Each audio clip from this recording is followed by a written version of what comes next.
Jesus Reaper. Oh god. No. Because when he wraith forms, he crosses himself.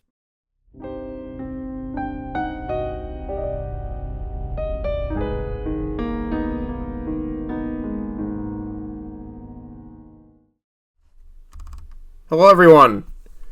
Welcome to another episode of Big Bang Boogaloo. We have another guest here today, a new one. But first, we have the usual people here. Me, we have Ian. Greetings, everybody. It's Hi. me, Master Ian Gamer. We have Ness. Hello. And from the land of France, we have Katogan here. Hello, everyone. So Katogan does mostly in French some kind of funny videos that That's kind of illegal stuff there. I don't think many people know how to speak French. he made some pretty funny. Who knows? Maybe they're interested. Yeah, he made some pretty funny Among Us stuff. Yeah, with Ian Katogan and I. is what's known as an up-and-coming meme lord, so make sure to check out his content. He's got a lot of good stuff on his channel. Yeah. I'm sure Astro will throw a link down in the description. Yeah, I sure will. But that aside, rather stacked episode today. We have a decent amount to talk about, despite kind of the fact that right now it feels kind of like a lull in the really energy of the community right now. But we actually do have a surprising amount of stuff to talk about. So the first thing that I think we need to cover is obviously the One Punch Man collab. I don't know. What do you guys think? It certainly is there. It's there. Now, I'm not legally allowed to say that the Kiriko skin is lame, but it is underwhelming. Why are you legally not allowed to say that, Ian? I'm not There's a legally reason allowed for to it. answer that either. He's He paid by made it. Blizzard. Paid by Blizzard to say, hey, it's a legendary, don't worry. Yeah, it surprised me that it was a legendary rather than an epic, because it does look like an epic skin. It literally is. Like it literally is. It's the Moira clown skin all over again. Yeah. I just get it. I just get a kick out of the fact that I've already seen so many people pissed off about the fact that they actually had to give her pants. Wait, they gave her pants? Well, yeah. Have you seen the original character? She doesn't have any pants. I know, but they're upset that she does have pants. It's the same thing that happened when they had to give Pyra Mithra pants in Smash Brothers. It was That's the whole thing. super fucking funny. it was a whole thing. There's a very People be like, there's "Oh a my very God, specific guys, they're demographic who censoring gets my very character." upset. Yeah. But I will say, Saitama Doomfist is a top tier skin. Oh, it's wonderful. Oh, that is lovely. Phenomenal skin there, which, it's the main skin of the collab, so, Yeah. I'm glad they hit that one out of the park. Others are, they're there. The Genji they're one, okay. I feel like they should have like actually given him that hair, not like Yeah. the sleek hair, because it's been a long time since I've seen One Punch Man, but I remember the guy's hair being a little bit more messy. just for the sake of the collab, I watched the 2 seasons of One Punch Man just before the event. Yep. But honestly, I'm not really shocked about Genji's hair right now in the skin. I think he still needs, like Master Ian said in his last video about the collab, Yep. obviously, is that their heroes cosplaying the other heroes. They still need to look like the hero, and so for me it makes sense. It's not a big really thing to have to change. I suppose that's true. Yeah. It's just a little for the Kiriko skin. I think it's look like an epic, and but they could just maybe change a little thing about the at least her weapons or something. Maybe it's just her kunai could have been just look like rocks instead of looking like a regular kunai, and her papers. It's just an epic skin. It's so annoying. Yeah, it looks like an epic skin, and it works. It looks like the character. It can really just fit like an epic. But if it needs to be a legendary, then make at least the weapon look like something else. Right. Yeah. I mean, my thoughts on the Kiriko skin are that it's fine. I am impressed that it does look pretty accurate, but that doesn't mean it's a terribly complex skin or really worthy of being a legendary, because I don't think it is. I will say that you brought up a good point there, Katogan, and this is kind of relevant to what Ian was saying last time about not wanting Overwatch to kind of lose that identity. Is that you're right? It's meant to be a cosplay. It's not meant to be porting the character into the game. So I think that makes it enough of a distinction that the characters don't lose their identity. It's cosplay. Mm-hmm. Would you agree with that, Ian?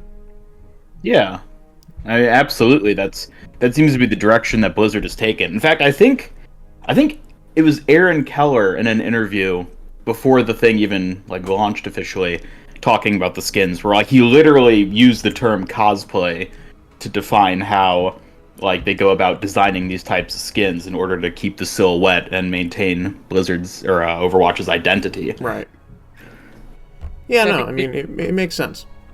If we take a game like Fortnite, which is the big reference in terms of collab with anime or music Everything. guy, or yeah, we can say everything. That's better. You have one character that can become whatever you want. In Overwatch, you have one character which has a voice, a role, a model, abilities, and all of this need to basically fit the character you want to make a collab on. So that's there are heroes that won't work with collab in any ways. For the One Punch Man, it fits in all of the points. There is heroes, so that's basically already it. And Doomfist as Saitama, that's just amazing in all points. He works perfectly.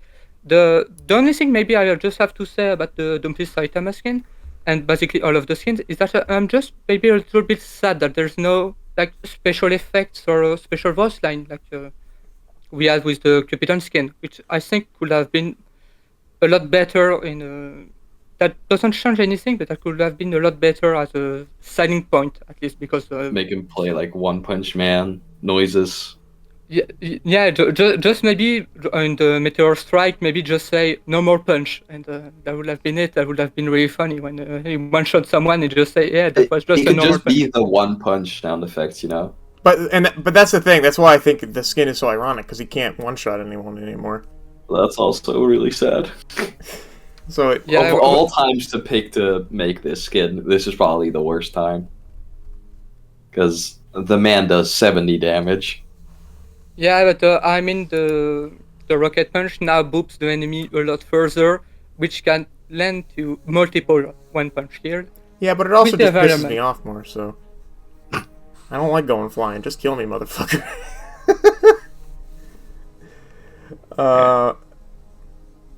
Yeah. I don't want Doomfist to one punch me again in any way, so I'm fine with this. There's no problem. I would say that probably the lamest of the skins is the soldier one. It is literally a reskin of another skin. Yeah. But yeah, I mean it's fine. You get it for free. True. Yes, you do. Yeah, I don't know how I feel about that one, because like I'm curious now which came first, Moomin Rider or Bug Hero, and I'm willing to bet Moomin Rider came first. How so? And I'm willing to bet that Bug Hero came first.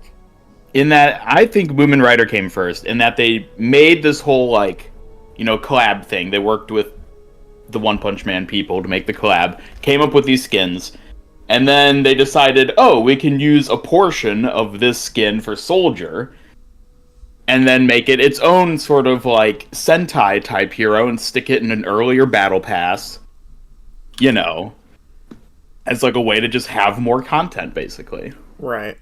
the why I think the Mumen Rider skin came after the Bug Hero is that if they really wanted to make like a Mumen Rider skin, the gun wouldn't be looking like that. It really is like soulless.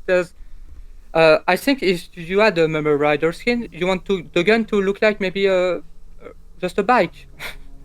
It would have been a lot funnier, and now the gun is just looking like a normal gun. I think they really could have pointed this out and really push it all of the way.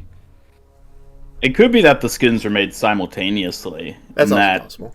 because certainly the gun is made for Bug Hero and not Moomin Rider. Oh, 100%.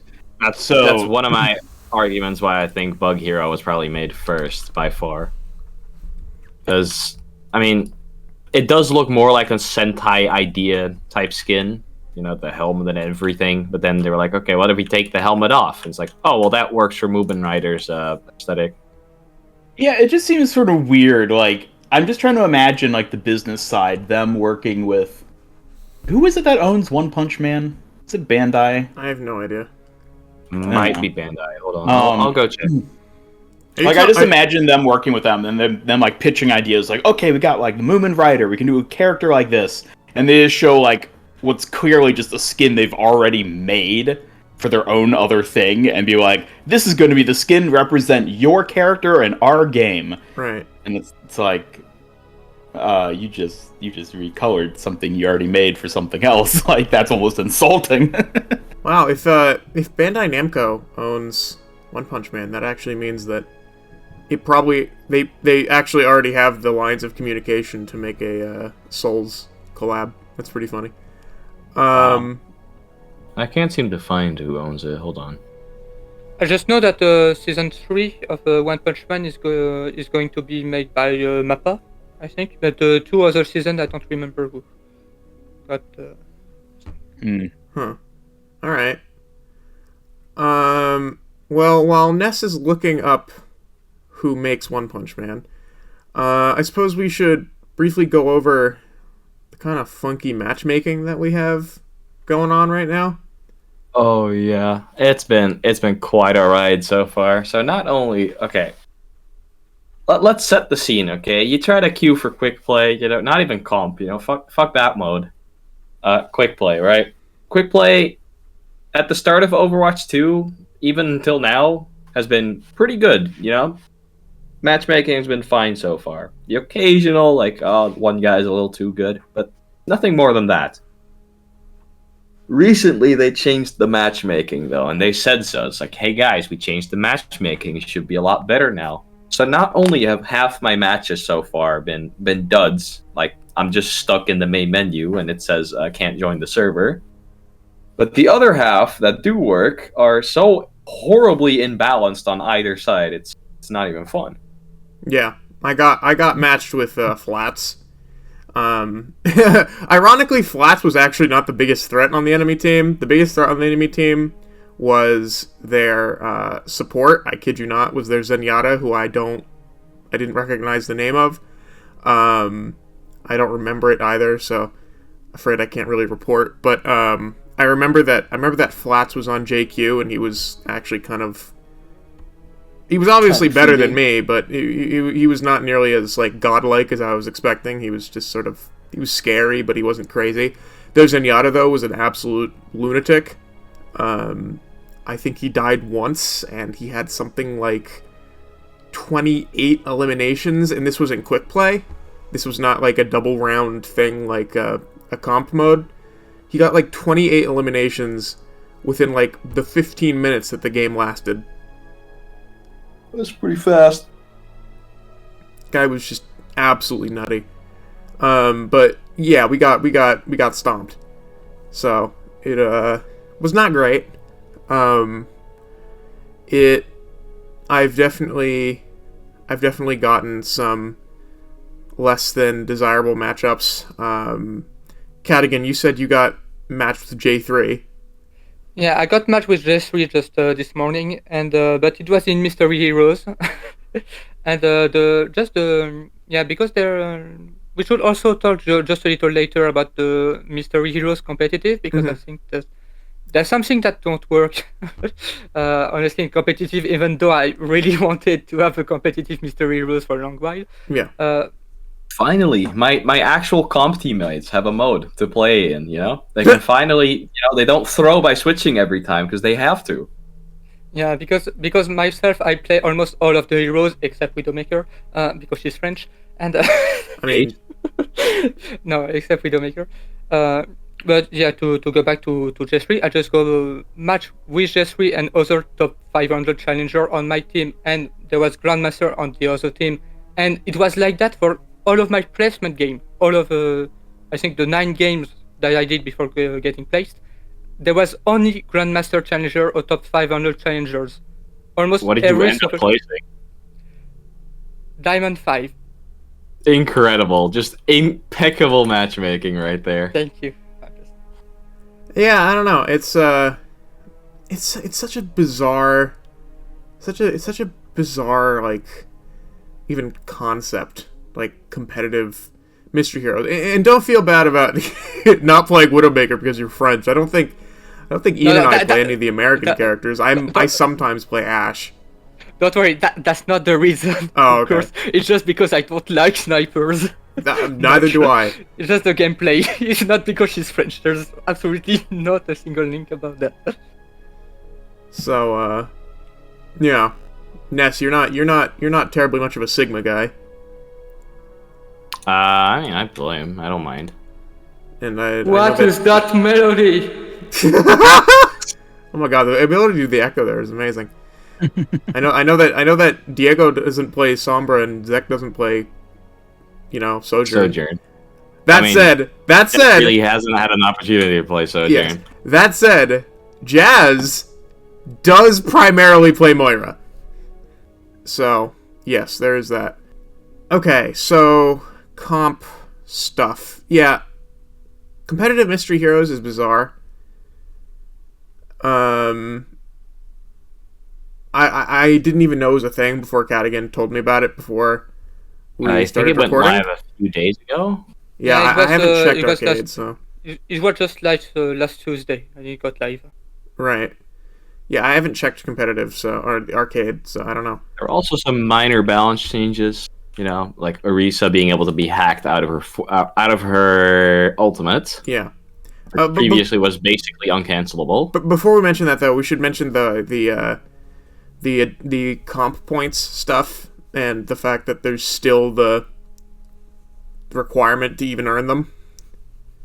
Right. I mean, I don't know if that's going away next season, but for this season at least, you still have to win 25 games in total to be eligible for comp rewards. That's a little annoying. Just ludicrous. You think placing enough wasn't enough torture? No, you have to play 25 games. No, win 25 games. Win 25 games. If it was play 25 games, that'd be slightly 75 better. games. The thing is that now the competitive rewards now picks the only role that you're the higher at. So there's already that's a thing that you don't have to play any roles now. The game don't force you to play the other roles. Basically, right now I'm almost a master back at support, and I want to play all of the other roles, but right now the game still act me as a plat player for DPS, for example, and even if I climb out, I will get no rewards for a long time for playing DPS because my higher rank is still support right now. Wait, so now you only get rewards for only one rank. One of your roles, the highest one. What the fuck? That's fucking useless. Why would I play anything other than one role by that? That's been like it for from season 1 right now. I absolutely don't know why. Even open queue acts at the same thing. So you could just play open queue if you like diamond in open queue and gold and all of the role queue roles. You will get the reward for diamond in open queue, which is not the real thing that you should get rewards on, because that's not the real Overwatch, if I can say it. I feel like it should be rewarded for all of them, but then again, requiring people to place for 3 different roles is a lot more miserable. Yeah, I mean, on one hand, I'm not as upset about that because I genuinely You really don't- only enjoy playing tank at this point, and even then it's only like a couple of the tanks. So I don't really mind that much, I guess. I don't know. I didn't see how much they increased it. Did they like triple it so to make up for that, or no? If I remember well, that's exactly the same amount. It went from 750 max to 1,750, I think. It's exactly the same amount of reward of competitive points that we had before World Q.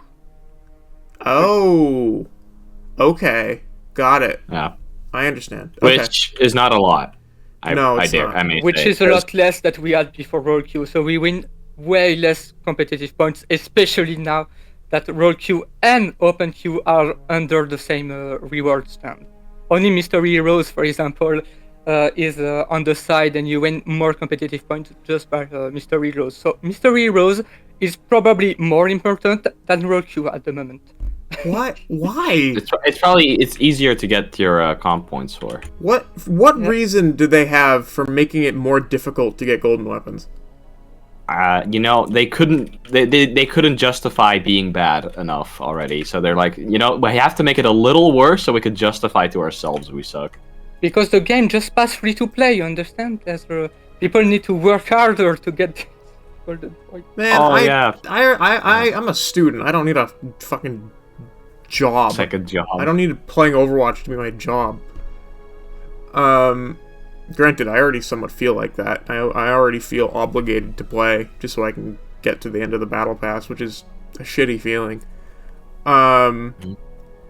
But yeah. I just reached level 80 yesterday, and now I'm just like, am I going to keep playing to get those 30 coins a week at least, or should I completely stop because I have other things to do other than playing Overwatch? So that's really still a bad feeling to have completed the battle pass and still have nothing to do. Yeah. So you gotta play until you at least get the peasant title. Is that Yeah. from? Oh yeah, that is from. Wait, is that? Yeah, that is this one. Yeah. Peasant Yeah, title. so I'm almost done. Right. I don't need another title. Herald of Hermes will be my title forever. Master of Minotaurs is all I need. Yeah. I don't like Battle for Olympus, so I have no titles. Damn, that sucks. Battle of Olympus is the most fun I've had in Overwatch in years. Maybe it would have Oh, been yeah. fun. Oh, Maybe yeah. it would have been fun for me if it was Team Deathmatch, which is going to happen later on. Which Yes, the next time it'll be team deathmatch. Yeah. I mean, I would have preferred that too, but I was literally with Astro in a room. We were both grinding it out, just kind of coping with each other's bullshit. Ness had to play on his Switch. Yeah, because when the Battle of Olympus dropped, I was with a friend. We said for 2 days, hey, let's go play. Even if we have things tomorrow, let's go play the event together. I think it's going to be fun. We connect and it's like, oh, it's FFA. We can't play together. Yep. And we ended up playing 2 competitive games, Yep. That's how it is. which is way less fun than Battle for Olympus still. So yes, Orisa. I'm gonna be honest with you. I understand why they did it, but Just for everyone which knows about it, because we didn't. Yeah. I mean, I mentioned it offhandedly like a little bit ago, but Orisa can now be hacked out of her ultimate, which I don't think matters a whole lot. Well, here's my. It makes her a good counter pick a little bit. Yes, it does. Here's my one gripe with it, though, and that is that because of how easy hack is to land, I don't like that it can cancel ultimates. Well, that's why they sparingly do that nowadays. They still do it with Flux, and Flux is Yup. super easy to hit. It's so fucking annoying. There is at least one thing to it. You can't hack her while you're in the Terra Surge because it does a small amount of damage over time. Yes, it does. So I don't like hack being able to cancel ultimates. Yeah, I agree. That's the main reason why most of the CC has gone away, and I still don't really understand why we still keep the act like this in some way. I understand that this is in the kit of Sombra, that our main thing is that deactivate abilities, but I really think that the Cassidy grenade basically before was stunned. That was really a big thing in this kit. That was in the Reunion cinematic that appeared everywhere. Yeah. But Sombra should have really get the same treatment and really completely not disable abilities, but really just keep the bonus damage and vision and maybe something else. I think the hack should not be able to hack anymore. I mean, because it's ruined the whole CC thing of Overwatch 2. I mean, I don't disagree with it being able to disable abilities. I just don't like it being able to disable ultimates.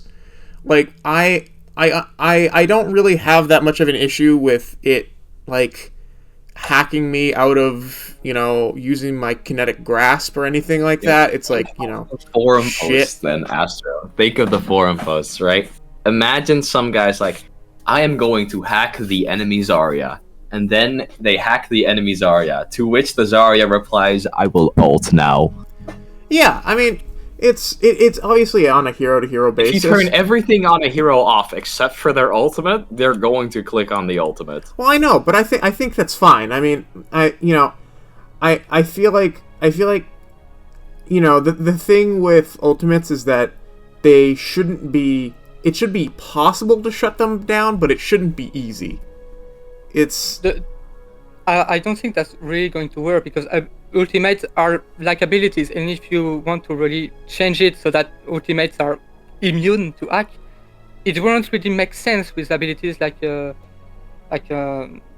Genji, which basically have to dash to pull out his blade. This is maybe not the best example I have in mind. Yeah, I mean that's the thing. I think you would disable dash on Genji using ult. That's the thing. I'm saying, like, with channeled ultimates, I don't think it should be able to just stop channeled ultimates, like just like deny Moira coalescence or. I mean, they've changed things like this multiple times, right? You can't hack people. You can't hack Genji out of his ultimate, but you can hack Moira. You used to be able to hack Hog out of his ultimate, but Yep. they changed that.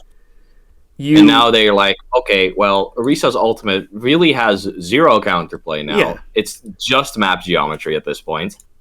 So they're like, okay, maybe we should add a counter to it, because she already can't be stunned while in Terra Surge. Yes. I mean, I think that what they should do is I think they should give her some sort of downside to it besides just being able to be hacked, but there's also the question of, I mean, I'm going to be real here. Every ultimate has a pretty easy out. Most ultimates can simply be outed by Kiriko Suzu anyways. Yes, if you think about I it. know, but Kiriko is stupidly busted with a single ability. She's bad in every way except a singular ability that makes her stupid. Remember our Immortality Shield at 250 HP and lasted for like 8 seconds? Yeah. It's sort of like that. It's like, what if we take Immortality Field, but it has a shorter cooldown, it heals you, it makes you immune to CC, probably the best part of the whole ability, and it cleanses all status effects. Well, it doesn't make you immune to CC. It doesn't only make you immune to CC. It makes you like phased out. It makes you like it basically uninteractable. applies Moira Fade to you. Yeah. I mean, there's that, and then there's the I mean, you say it doesn't heal you, the lamp, but I mean, it does. If you're below certain health, it does. And if and you're they below buffed 100, if you're below the percentage, it'll give you up to that percentage. Yeah, they buffed that. Now it's 25% instead of 10, right? Yeah. Yeah. Which, I mean, is pretty fucking nuts. It's fine. Yeah, I mean, I don't. Have you particularly looked mind at it? The visuals. I don't particularly mind it. Lamp is, despite me hating Suzu, I actually don't have much trouble with Lamp. No, me neither, actually. But it just looks concerning, you know, when you see the character at 25% health. Yeah, no, I know. Especially like a tank, it can be kind of scary. But yeah. Somehow, no one really talks or complained about Baptiste since Overwatch 2, and mostly since Kiriko. When Baptiste was and his immortality in Overwatch 1 was like, oh my god, that's horrible, change that ability. And now I don't hear anyone complain about immortality anymore. I've heard a few people. All of those few people are Genji players, though, so really their cries don't matter. Yeah, that's... Gotta nerf Genji. The answer is to nerf Genji. Genji is actually they've more had than enough. fine. Genji is more than fine right now, I think. Oh yeah, Genji. Well, I mean, The only thing I'd do to Genji is give him more ammo. yeah. Right now, that's kind of all he needs. Yeah, that's the thing I don't like about the Overwatch balance changes. Is that they're always balanced on the making the heroes less fun. Basically, Oh they yeah, remove- no, They we've always talked about seem that to many target times. the part Overwatch that- balance changes have a tendency of nerfing fun more than power. Yep. Yeah. They're like, okay, what's the thing that this character does? What if they don't do it as often, and then it ruins the whole character, but makes them no worse because I they mean- still do it. I mean, honestly, my problem is when they say, this thing that the character does that's core to the character, let them not do it anymore. Yeah, that's basically That's what we pisses said. me off. That's basically what we said with Sombra. Yeah. And then give them nothing in return. Oh no! It's not even give them nothing in return. It's to make it so they don't do the core thing anymore. That pisses me off. It's it doesn't matter what they replace it with. It pisses me off when they change that. But speaking of changing, Oh yeah, they there was another change minded work, reworks. Yeah. There are some cooking up. and I'll be honest with you, whenever I hear that they're gonna do a rework, I start to sweat a little bit because They always fuck it up. this might be a hot take, but I think they've only ever had a singular successful true rework. Is it Orisa? No, there's multiple. The Torbjorn rework was amazing. Torb, Orisa, and Sim, I'd say, are successful. Okay, you're right. Arisa is successful. So I'd say two. Torb and Arisa, I'd say are the successful ones. I Bastion? wouldn't say Sim is a Ba- terribly successful one. Bastion I was think good. Sim's really successful. Then again, I'm a Sim player in a way. I play Sim a lot. Bastion was a good rework, right? No, it wasn't. The Bastion rework is awful. Oh, it's strange. I mean, awful for Bastion players. A lot of new players like Bastion now. Yeah, I though. know, but oh god, I hate this Bastion rework. I know. I advocated for a Bastion rework for 5+ years, Bro was like rework Bastion for 5 years, then it gets reworked. and I hate it. And I mean, that's the sort of thing. It's like I almost can't be upset because I did ultimately get what I wanted, but it's like I don't like this rework. But I've made that very clear. The only thing Ian I was don't, the only thing I don't like with this rework is because I maybe played Overwatch 1 a lot. Is that every time I'm low taking damage with Bastion, I throw my grenade because I want to heal myself. Yes, no, that's absolutely the thing for me too. The two things that I hate about the Bastion rework are just the cooldown, the turret being on cooldown, and the lack of self repair. I hate that, and the fact that they didn't give him a third ability. He still has an empty ability slot for no reason. So They're like, what is core to Bastion's design? Give him fewer abilities. essentially, but yeah.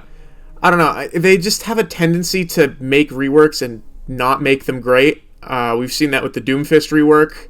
He's just dog shit in every sense of the word, design-wise even. No, I Doomfist. think Doomfist is fine on my side. Okay, look.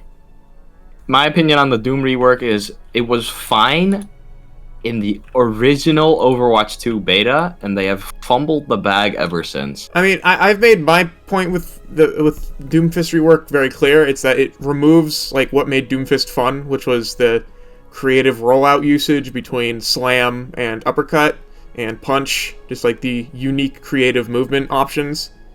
Now it's just But you can still Winston do that jump. in the original beta, because it was buggy as shit and you can go anywhere. Yeah, I know, but I don't like that it's simplified to just monkey jump now. I don't like that. It's That and the monkey fact jump, that he feels like a fast. wet paper noodle, like a wet paper towel, basically. But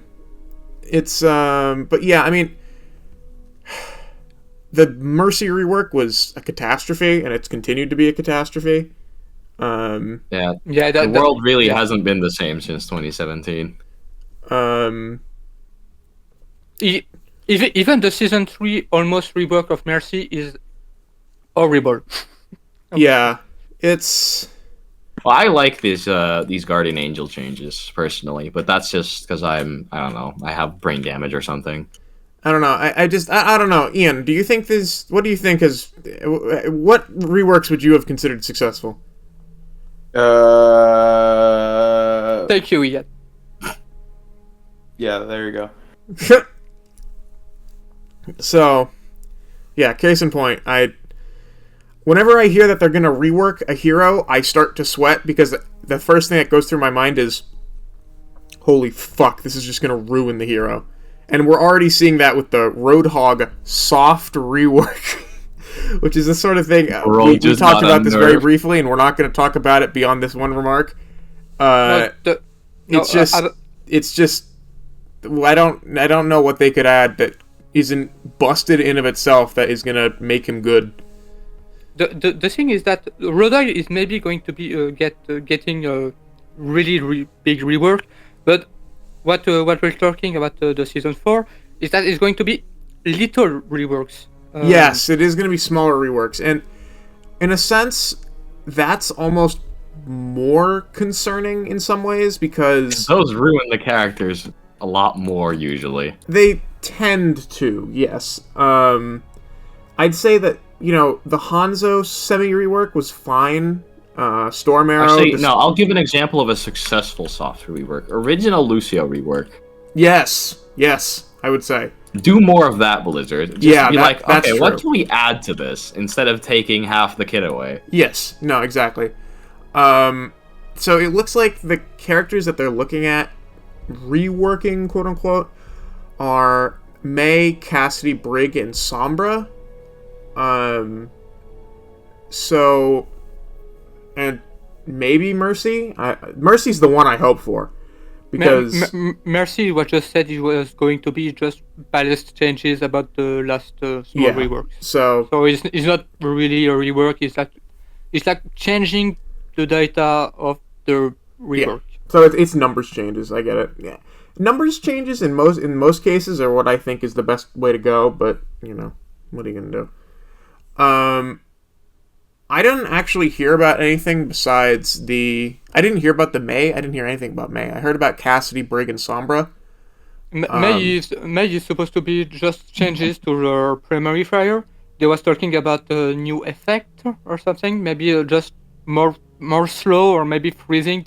Holy shit! Maybe God, please don't let her be freeze able to again. spray the floor to walk faster. That would be cool. That would be fun, but I don't want her to fully freeze again. That's awful. Yeah, I don't want that either. I think my primary fire is insanely good. It's great right now. It does 100 damage per second. It slows you by, 50% or something like that? I thought 30, but okay. I want to punch Bro You Wax so much every time you talk about May wanting a buff. May Icewall is just the most broken ability, I think, of Overwatch 2. And I'm not kidding.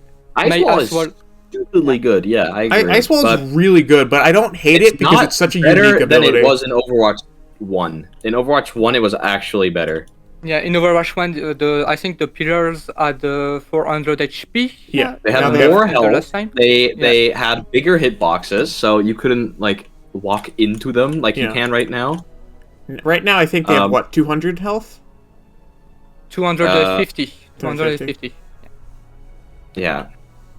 Yeah, so, I don't know. May is a character that I've always begrudgingly admit that I like. So, despite the fact that I don't play her, I do find her a cool concept. No pun intended. Speaking of other characters we might like that we can't play yet, a new hero next season. Yes, but first let us address the other reworks, quote unquote, that they're going over. I mean, we don't know anything about them yet. They're looking at changing Cassidy's grenade, which is very concerning to me because if they're not going to give him a stun, they need something to deal with mobility. This is I am very concerned about mobility getting out of hand in this game. There's two reasons why Cass is good against mobility. It's not the grenade. That's like the one that Silvers use for mobility dealing, but also the fact that he's hit scan and he shoots relatively fast. Yes. But I mean, there needs to be an easy way to deal with mobility in some sense because it's getting out of hand, especially with Roadhog right now not being good. It's very hard to deal with mobility, so I hate it. the thing about Cassidy's grenade changes that was said is that they're probably not going to rework the grenade completely. There was going to be just maybe balance changes, and they wanted to make more synergy with like he used to add with flashbang. So Okay. it's not going to be a stun. I think honestly they might reduce the damage, they might reduce the lock-on, but they might add a slow effect on the target. That would make sense. Yeah. That would be something cool. If it like, let's say like it gravitates towards them a little less, but there's a bit more range to it. So the cone's like it changes shape, right? Yeah. It explodes faster after it hits a target, and it slows them. Yeah. And it only does like 70 damage. let's No, say. not 70. No, Okay, no. It still needs to be 85. able to deal with Tracer. 85 would deal with Tracer because then you can one-shot her in body. Yeah, I'd 'Cause say currently 100 is probably what it they should doesn't go for, quote but unquote deal with Tracer. It does 131 damage. I'd say that it should probably be 100, but that's just me. I mean, 85 would do the same. Like I just want wise. I just want to, when I play Cassidy, I just want to play with Fan the Hammer, which is almost useless now in Overwatch 2 because you can't really get close. Yes. They should Without buff Fan the Hammer. They need to actually. buff Fan the Hammer. That's Yeah. that's for They sure. kind of Fan the can't Hammer. right now because Cass is pretty good. Yeah. Just, Yeah, I kind of just, want just remove his 25 HP. Yes, I agree with that. remove the 25 HP, make Fan the Hammer broken. Yeah. Trade offer. No, that honestly, I feel like that'd be fine. I like the health though. Okay. about the brigade rework before we say anything. Yeah, I want the brigade. brigade rework to be mid-Z. That's it. T- Finish it. Just make her the cat. Ian, you're the person who's really invested in Brig. What do you want to see? I agree with Katogan on this one. I want to see Jetpack Cat as their new ult, and I think it's No. actually a fairly realistic possibility that that's what it is. If you just consider how long it's taken them to implement this rework, they've been working on it forever, Wait, no. and they've even mentioned their new visual effects with it. So no. I think Jetpack Cat, she could summon Jetpack Cat, which would act like a healing Bob, you could say. Yeah, you could Would do be that. nice. yeah, I don't know what exactly Mitzi would do, but It would basically give Inspire in an area, but like It would around just- her permanently. It would just be there. Just having a cat on the team, the enemy team will just act, oh, and stop shooting. It's an immortal object you can place. That's actually kind Also, of crazy. yeah, And it stops the payload. it's like Bob. That would actually be It's kind of Bob, but, like, crazy. it can't. It's Bob, but it Abort doesn't Bob. shoot. It's just. I mean, it's like a stalling ultimate. That'd actually be kind of cool. Like, funny as fuck. Imagine capping point with cat. Yeah, That would no. be extremely. That will be extremely frustrating for everyone. Is that just a stalling? Oh ultimate? yeah, but I mean, honestly, at this point, I'm so like disillusioned with the fact that people get frustrated about being hit by something in this game that it's like I don't give a shit. Just give me something funny to work with. Oh yeah, right. We have Ramatra with Annihilation. We can just block 75% Yeah. of damage with such a good stalling ultimate. Oh yeah. Okay, and then we have Sombra, which is definitely the one I'm most concerned about because They're really gonna change a lot about Sombra, aren't they? They At said least a they're new- looking towards a lot. They said a new tool. So to have a new tool, so a new ability, they have the remove one ability, which is I think the translocator. They said they were looking to either replace the translocator or the invis or both. you can't get rid of the invis. That'd be ridiculous. I think they said they were looking to get rid of the permanent invisibility. Yeah, specifically. permanent invis is Well, a good I know thing. that that's the community sentiment on what they want, but I think their statement was we could get rid of either or both. Can we go Okay. back to the support Sombra that they talked about when Sombra Yo, was please released? make her a support. I so want that. Yeah, I also want Sim to be a support again, but I like playing her now anyway, so whatever. Just give us more supports, honestly. You know, best way to do that is just to eat DPS characters and make them supports. No, we do not rework. We do not rework Make Widow a characters into support. different roles here. That never ends well. Make Bruh. Doomfist a support. That, you know, Punch to heal. punch to heal. No, but wait, what if he had to punch and then he gets healing resource instead of he It's like he like has Moira? to. Yeah, kind of. Oh my god. Thank you for the based on idea. how many people you hit with punch, It heals more, like an aura around him, but it's like Fuck. very small aura. So he will one punch an ally, which will get. No, he doesn't have to punch the ally. He has to punch enemies still. He does like Overwatch 1 levels of Doom damage. Oh, you have my But- attention. You have my attention. The character can one shot. So you want a Doomfist, which is basically a tank with his Doomfist damage, and with support abilities. That's what Yeah, you're it's saying. like Brig 1.0. Although honestly, I think Brig 1.0 would probably be a better character at this point than what we have right now. I mean, it'd definitely be a more of a tank than current Doomfist. True. Brigitte need her stun back. That's it. No, she No, doesn't. Brig needs the overhealth packs back. That's what. Please give her overhealth packs. And, Just like, nerf make the her, like, healing, give not it wet overhealth. tissue It'd be paper. so much more interesting. Make her not wet tissue paper. Give her that extra 50 back. No, dude, she's already hard to kill. What No, do you she mean? isn't. She's fucking. I know you play Sigma. That's like the only character you play, She and that's like fucking the only tips character over, that has man. a reasonable time killing Brig. She fucking tips over. I mean, I literally play Moira and she's not that hard to deal with.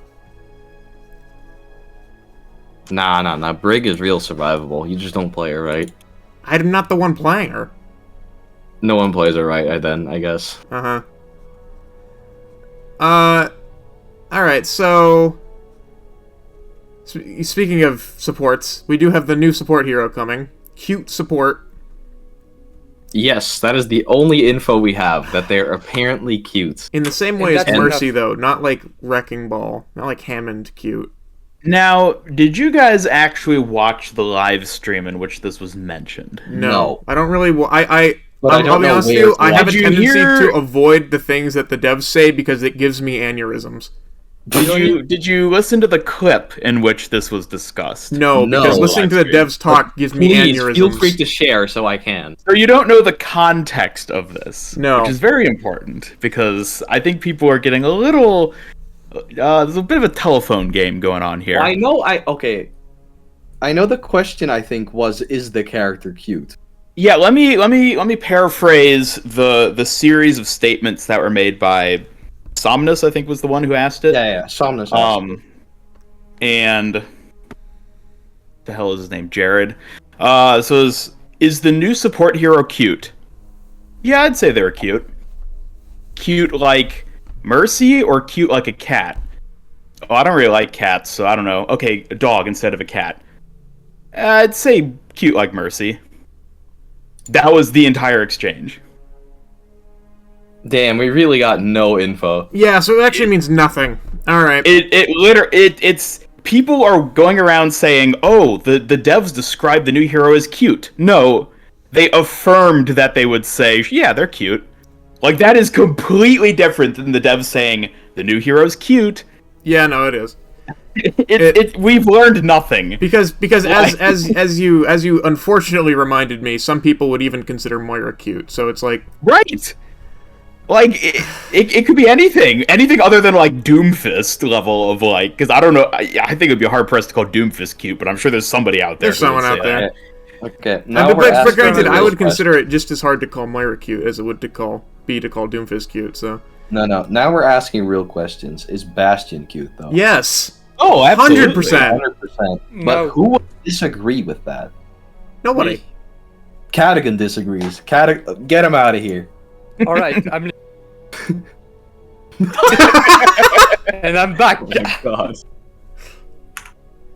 But yeah, people have way different opinions on what would and would not qualify as cute. Moira is a creepy ass like psycho. I don't. She's like your like really unsettling old creepy aunt. But Yeah. People love villains. So that's the thing. For example, right now I'm trying to write a book and I'm writing a villain, and I'm taking so much pleasure writing a villain. And the heroes I'm playing in Overwatch that I like a lot is really Ramatra, Moira, Junkrat, also, which is I don't have many friends. Junkrat moment. Yeah, Junkrat's great. I like Junkrat in this game. Junkrat is such a fantastic character. Just They wrote this crazy fucking lunatic. His interaction are golden, just gold interaction. Just wants friends, man. just wants friends, man. Yeah. So yeah, I mean, I guess we have really no idea who this character is. Like, No. no idea. People are really leaning towards it being Overlord, which, I mean, yeah, I can see that. To be honest, Didn't they at one It's point not going to mention- be Overlord. It's not. to be Yeah, honest, like last summer, game designer person. What is his name? That replaced Jeff as the lead game designer. Not Jeff. Not replace Jeff Goodman. I know. We'll just Oh, call him not. We'll call him not good. Josh. No. No, that's Okay. Yeah. No, is it Yeah. not? Okay. So yeah. There have No. been so not, many not Goodman. Joshes, so many Joshes and Jeffs at Blizzard. Everyone, too many J's and G's. Anyways, he said last summer in the Reddit AMA that as of June, July, whenever that AMA was, they didn't currently have any mecha heroes in the works. Right. Considering the timeline of hero development, it is extremely unlikely that they would have started development on a mecha hero post that AMA and have them ready to be released by April. It's extremely unlikely. So when was this AMA? It was either June or July. Last year? Yeah, 2022. I guess not. I guess they couldn't really do that No, fast. it's not feasible.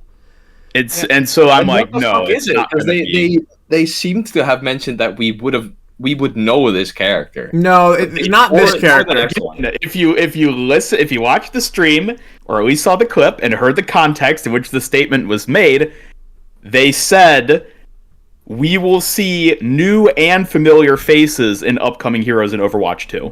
Bro, They gave no specification for the season 4 hero with regards to them being someone we've seen or not seen before. it reminds me of a discussion that we had recently on your server, Ian, with other people. Just talked with other people, and with talking about Diva and the Mecha Squad, we really thought that we needed another character to complete the Diva story because she was kinda alone in her story. Well, before with Overwatch 2, she's going to join Overwatch, but I think in the roster we really need another someone to join Diva, and we thought of Daeun that could act like a support. I've never understood why people think Daehoon is gonna be a hero. Like, Yeah, it's almost like Maximilian. It doesn't have like fighting abilities. Yeah, but But I feel like lots that's of the people difference. are- Maximilian has a really appealing, striking design. Daeun is just like a dude. No, Batista? I don't think. Okay, well, There's while I Batista. personally may disagree on that Maximilian will become a hero, I don't think he will. It's like asking if Punch Kid Brother will become a hero. Yeah, Yeah. It's just a dude. Maximilian is just a lore character, that's for sure. Daeun, I think he is too, but I wouldn't exclude this. I believe more in Daeun being a superhero than Maximilian being a hero. I mean, to be fair, I don't think anyone expected Brigitte to be a character, to be a hero. No, I did. Really, I did Yeah. not expect Brigitte to ever be a hero. well, Well- admittedly, she had a really interesting sort of avenue into becoming a hero. Yeah, I know. Where they designed the Paladin support kit and then realized, wait a minute, there's a character in the lore who actually would We fit have this a character really for well. Yeah. And thus, Overwatch died. And then he died. The end. And then the best meta ever fucking made happened. I agree. This is actually the best meta. I love goats. Goats is I love goats. Goats you is know? fucking my hilarious. last moments in Overwatch 1 were spent playing goats. Yeah, so I mean, personally, my favorite meta was pulled pork, but I've already said that.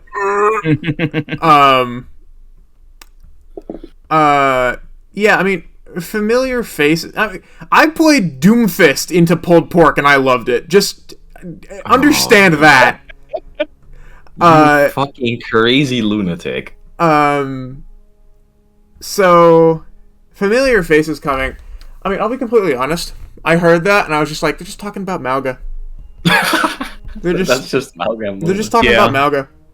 Talking about Malga, they're talking about I don't know Malga. anyone. They're talking about Andre. Malga. Malga is gonna be our Next tank. our character That's- that we're that's- never getting or something. Malga is the next Doomfist.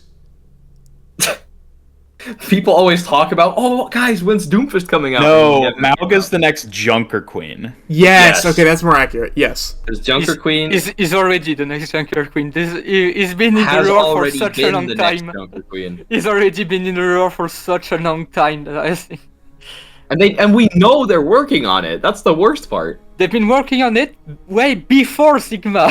Yeah. So that's already more than 4 years ago. God. I Yeah, guess they've been stuck on I that don't know what character. would be so hard about making a kit for him. Just make him fucking brutal and have these Maybe giant that's the Gatling guns. problem, right? Maybe they're like, okay, this is a bit too much, or like this bit, or like they design a kit that's like brutal, but not brutal in his way. Yeah, because in the short story of Baptiste, they talk about Moga having like a reflecting barrier, and so it wouldn't be worth. Most likely not. I mean, even if they're gonna add that, they might not. They might choose to not add that to Malga. And Yeah, he that's just doesn't probably- seem like a barrier sort of guy. He just No. Well, I mean, no. He can have like a barrier on one arm that's like quite small, only covers half his body. You know. I mean, yeah, I r- guess, but r- I still think the best way they could do Malga is just pure juggernaut. He just does ludicrous amounts of damage. He's super slow, and he's just fucking unkillable. You know, Yeah, just the Talon heavy. Yeah. exactly that. Character with 1200 health, 600 health, 600 armor. Just make him fucking unkillable and make him like melt shit, and that's all I want. all right. would You know, love to have so a you want flame. a new Brigitte 1.0. All right. I mean, Yeah. Brigitte 1.0 didn't do ludicrous amounts of damage. She just I was mean, unkillable. She had enough damage to where breakpoints matter. Yeah, I know she did, but I'm talking about like borderline Bastion levels of fuck you, everything dies. Like Bastion 1.0. yeah, well no, not Bastion 1.0 because Bastion 1.0 could do up to 900 damage per second. Yeah. Although that's kind of Do what I that. wish he was now because it's so fucking boring doing 360. No, I'd say if he did like 300 damage per second, it would be perfect. It could even only have like a range of 15 meters and then it gets fall off. Like, just like stupid damage. He's just his whole thing is that he kills everything and you can't kill him. Can't wait for him for the next season to be nerfed to the ground like Genji. Yeah, So essentially. wait, guys, is Malga cute? No. I think Malga's a some people would say. I mean, Malga's a some people brutal would. woman. Dude, rocking that 100% floral on. shirt, somebody's got to be into that. I mean, look, all I'll say is Malga's a very good-looking man. So you want to say that you think Moga is the next support hero? No, No. unfortunately not. And one thing that's also worth noting about, like, oh, where's Malga? Like, why haven't they added him yet? They've been working on him for 5 years. Like, he could be very far in development, and they just haven't had the opportunity to add him yet. Like, obviously, when you compare him to Ramatra, assuming both Malga and Ramatra were finished at the time of Ramatra's release, it's pretty clear to me why they released Ramatra. He's important to the upcoming PvE. So it could just be the case of, like, we need, like, he has to be released in a tank slot. Ramatra filled the tank slot for then. Junker Queen, of course, had been in development for ages, so, like, she got released with the game itself. It could just be they're waiting for a window to release Malga. He could be finished, for all we know. I would be surprised if he wasn't. Yeah, But, yeah, he's probably. he's probably finished. Speaking Yeah. of things being finished and maybe soon even, PvE. the PvE. Not I mean, not there were- not the PvE coming soon. News about the PvE coming soon. No, an announcement of The new- announcement of when we can see when the PvE will release. Or of did the they actually start. say that's announcement of when we might see more of announcements. The announcement of the start of the PvE, because we are going to get the PvE in multiple parts in a Yeah. seasonal schedule. So Yeah, they specifically said they were internally discussing when the announcement of the PvE stuff would be made, which to me means we're still at least a couple months off. I'd be surprised if this happens during season 4. I'm betting season 5 at this point in terms of when we hear something It substantial. has to happen this year because they kind of promised us news this year. I honestly think we might get PvE news this month. Wait, what? Hold on. Did they say when Overwatch 2 released when like Overwatch 2 PvE will release this year, or we will hear more about it? What was it again?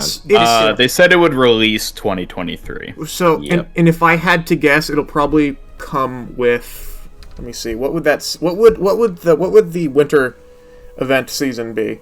No, I think it would have been really season great 7? if I think the PvE could drop season 6 with basically the anniversary of Overwatch 2. Yeah, I don't know. I just get the sense that they say 2023, but really what they mean is bordering on 2024. So yeah, I could also even see it being the case. They said 2023 purely as a marketing move when they knew themselves it would probably be 2024. Because they could be like, oh, we had to delay it, sorry guys.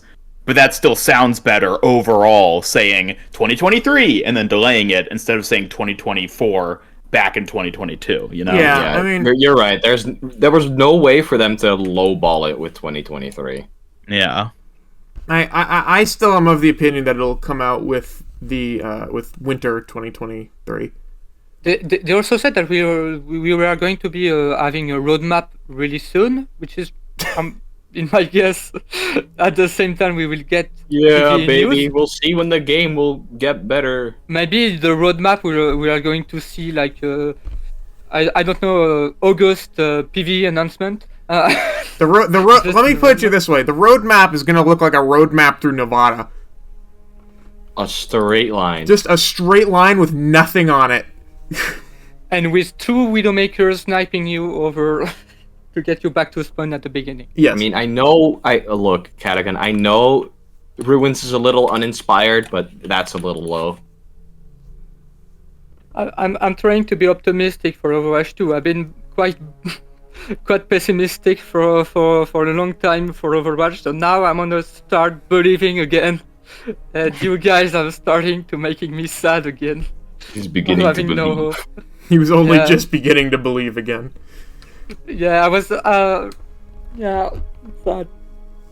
It's not that we don't believe. We're just like, don't fuck this up. Don't worry, I don't believe. Inside of my heart, I don't believe anything anymore. But I want to believe.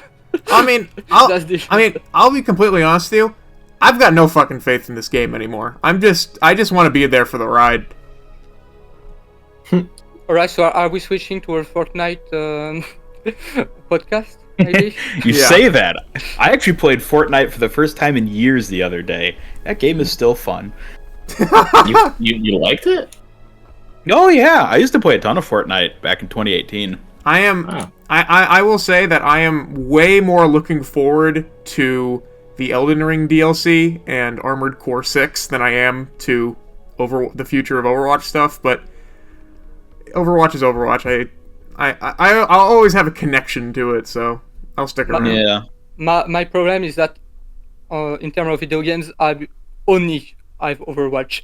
I really want to play on the new Zelda game, but honestly, my mind say I don't have time to play the Zelda game. I know I won't have time. I know I want to play Overwatch, and I have a severe addiction, and that's a big problem.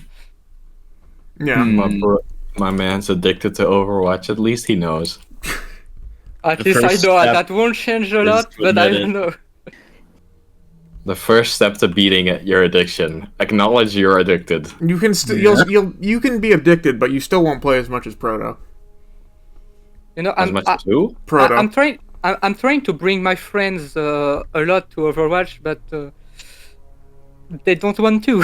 That's I tried that way back as well, and they're like, "Oh, we try it out," and then they try it out. They're like, "Damn, I don't know what's going on." that's a bit why in my upcoming videos, there's honestly one friend that's going to be in like my 8 next videos. I think I'd have only one friend who agrees to play Overwatch with me all the time. Yeah. And I have no other people playing with me.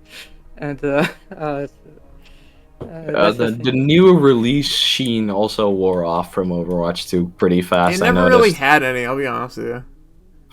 It Yeah, was like when- a week. Yeah, when Overwatch 2 started, we had a big team with we have almost a 5 stack of old friends trying Overwatch, and the first day, of course, we couldn't play. The second day, of course, we didn't play. The third day, we almost didn't play.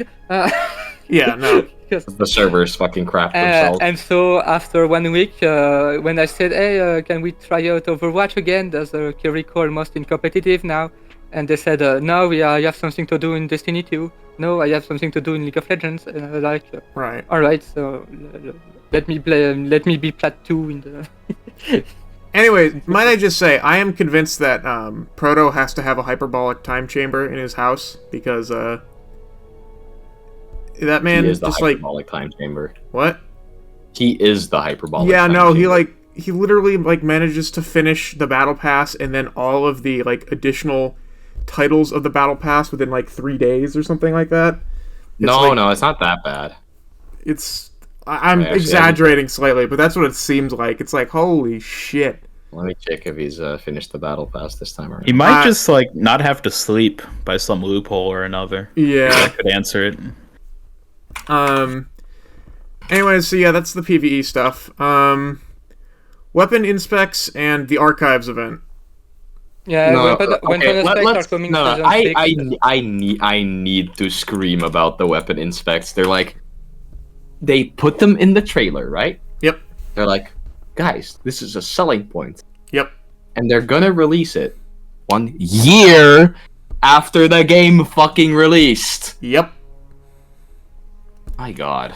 It's... The thing is that, are weapon inspect really useful? No. No, but they don't need to be this perfect. Like, how can you fuck up weapon inspects? How does Oh. it take an extra year to make them? Why Oh, yeah. show them off in the trailer? We also have the yes and no emotes. That isn't there Those are yet. also missing. I mean, Holy that's the shit. thing, right? My take on it is that I'm not upset that they're coming this late. I'm upset that they announced it that early. Like, if they had never announced this was gonna be a thing, I would have been like, "Oh, that's pretty fucking cool. They're gonna have weapon inspects coming in season 6. That's pretty cool." But no, No, they were in the trailer. They it were was like, it was advertised as if it was coming with the game. So that's what bothered me. Now, I feel obligated to once again interject here and say, did you listen to the stream? Did you at least watch a clip of what they actually said regarding weapon inspects in Season 6? No, I don't. As I said, I don't watch streams with the devs. It gives me Yes, aneurysms. it was a rhetorical question. What What they did they say said about is weapon inspects won't be added for at least the next few seasons. They never said they're coming Season 6. Okay. They said they won't be added within the next few seasons, which implies which means Season 6 at is the least earliest. Yeah. Shit. So another clarification, because I know there's going to be people out there when Season 6 comes around and weapon inspects inevitably aren't added, people are going to freak out. Just like when the next hero gets added and they're inevitably not cute like Mercy, and people are going to freak Malga. out. Or Malga, or Overlord, or any of the things people hook themselves on the idea of based off of telephone games the community plays with The itself. community is just incredibly good at gaslighting itself. It's fascinating to watch. It never gets old. I mean, we always gaslight each other on like balance takes. You know, that's one thing. That's every community does that, right? Oh yeah. But we consistently fucking gaslight each other into thinking like hopium. Oh yeah. It's quite crazy. It truly is phenomenal to witness. It's I There's feel like there's also- so much like greater research potential for like perceiving something like this and like applying it to real world Like psychology. The thing is that Overwatch has a lot to bring as a game. I mean, other big games like Apex Legends and Valorant, we could say, even Fortnite, they have like 3 game modes. Overwatch has like 5 core game modes if we include the. Fortnite has way more than 3 game modes. It was like a dozen. Oh, it was crazy when I played it again the other day. I was like, I don't know what like 90% of this stuff is. I'm just gonna find my way to classic battle royale. Yeah, Fortnite right now is like closer to Gmod than like Fortnite. It is. That's a really good comparison. There's so many different modes and like all these weird little like spin-off things in the game. It's insane. I don't know how anyone keeps up with it. Anyways. Yeah. So yeah, basically any gaming community at the moment is like, I wish we were Fortnite. Yeah, pretty much. Isn't that a change of pace? Everyone in 2016 was saying, "Oh God," So wait, when did Fortnite come out? 2018. Yeah, that was when it really started to pop off. Yeah, so like in 2018, everyone was like, "Oh God, the last thing I want to be is Fortnite," and then everything became worse than Save Fortnite. The World Edition came out. Or started its beta, and then in 2018 they released a battle royale mode. Yeah. So it might have been like late 2017. The first battle royale season was, but I think 2018 was when it was like a huge thing. Mm-hmm. So basically, everyone in like 2018 was like, "Oh God, please, we don't want to be like Fortnite." And then they were made worse than Fortnite, and now everyone is saying, "Oh God, we want to be Fortnite." Well, no, I know the sentiment from like around then was like, we don't want to be Fortnite, but Fortnite's whole model shifted greatly. And then people were like, holy shit, this is actually really... Like, every single other company that has been like Fortnite with its monetization has done it worse than Fortnite. Yes. Which is pretty funny. You gotta admit. I mean, it's quite insane just how much greedier they do the thing than Fortnite every single time. And it fails to work every single time because they do that. It's amazing. You look at something that works, and your first thought is, how can we do exactly that, but worse? How can we do exactly this, but like no one's happy and we're still making money? How can we do that but make less money? I know, really. I mean, that's an interesting question. I am convinced that there is no way that Overwatch's microtransactions makes more than Fortnite's. I mean, Fortnite makes fucking, what, billions? Makes ridiculous amounts of money, but there's no way that Overwatch does it because Overwatch has a pre-existing community that despises microtransactions. And I know. Blizzard wants them gone. Get those veterans out of here. We want the youths who have their parents' credit cards, have all the free time in the world, and will spend $20 every week on a brand new skin. I'm never letting my kids play Overwatch. That's what I think is a bit hard. They want new players that wasn't attracted by Overwatch because it was $20, and they want to make these players pay for $20 skins. That's the thing, though. Yes. It's gonna be the veteran players who are gonna stick around. Well, depends actually. I mean, of course, some veterans are gonna stick around still, but yeah, because maybe it's just me, but most people who really got into Overwatch 2 are not still playing Overwatch 2. A lot of people have just moved on. I'm still seeing some new players, but they are outnumbered by the veterans on the teams usually. Yeah, no, there's absolutely no way that they've retained like a significant, like I'd say maybe they've retained a 25% of the people who got hyped over Overwatch. Would be a lot. Yeah, it's still a lot. That would make our matchmaking issues not exist. I suppose so. Yeah, I suppose there probably isn't that many. The matchmaking issues is due to Blizzard incompetence. That's it. That's not a problem of players. No. But, like, if there's a lot of players, you can't fuck up matchmaking eventually, because it will be balanced out anyways. Yeah. So, Archives. I didn't hear anything about Archives. Do we know anything about it yet? I mean, I hope it comes back. we don't even know if it's coming back. That's just the thing. I'm willing to bet it'll come back like the other sort of like repeat events. Just like a short-term thing with a couple new skins, maybe sometime during season 4. All I want is the listen. All I ultimately want is to be able to play Uprising with JQ because that sounds insane. The only thing Imagine getting bullied on like 19 bots. Exactly. Oh my god. The only thing I could see coming just with Archive, a new Archive mission in the past to really increase to be like the big event. They gave us a mission for Halloween with brand new enemies that never going to be seen in the real PvE of Overwatch. Maybe in Hero mission, but I really don't think so.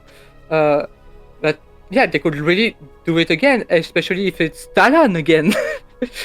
Enemies that could bring up the Overwatch 2 to try it out, and as an archive mission and not playing as the Rio mission like a lot of people are trying to say, because the Rio mission is for Overwatch 2, the real Overwatch 2, Right. the campaign mission.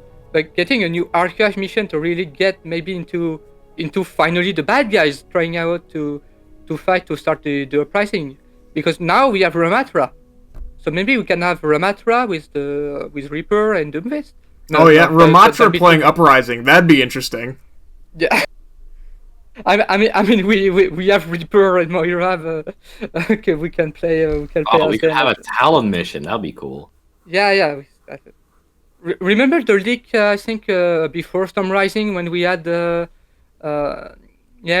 had I think a team of bad guys like for an achievement that was actually a fake leak, and everyone was like, "Wow, yes, finally a bad guys mission!" And we got Storm Rising with Winston and Tracer and Mercy again. And Monkey.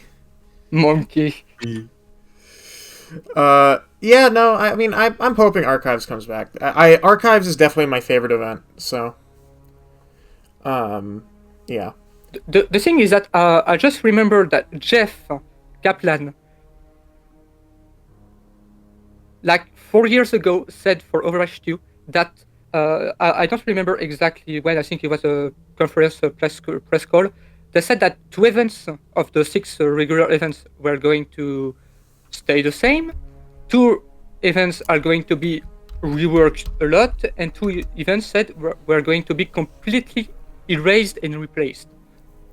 He didn't give specific numbers for it. He just said, like, some are going to stay the same, some will get replaced, some will, be removed, basically.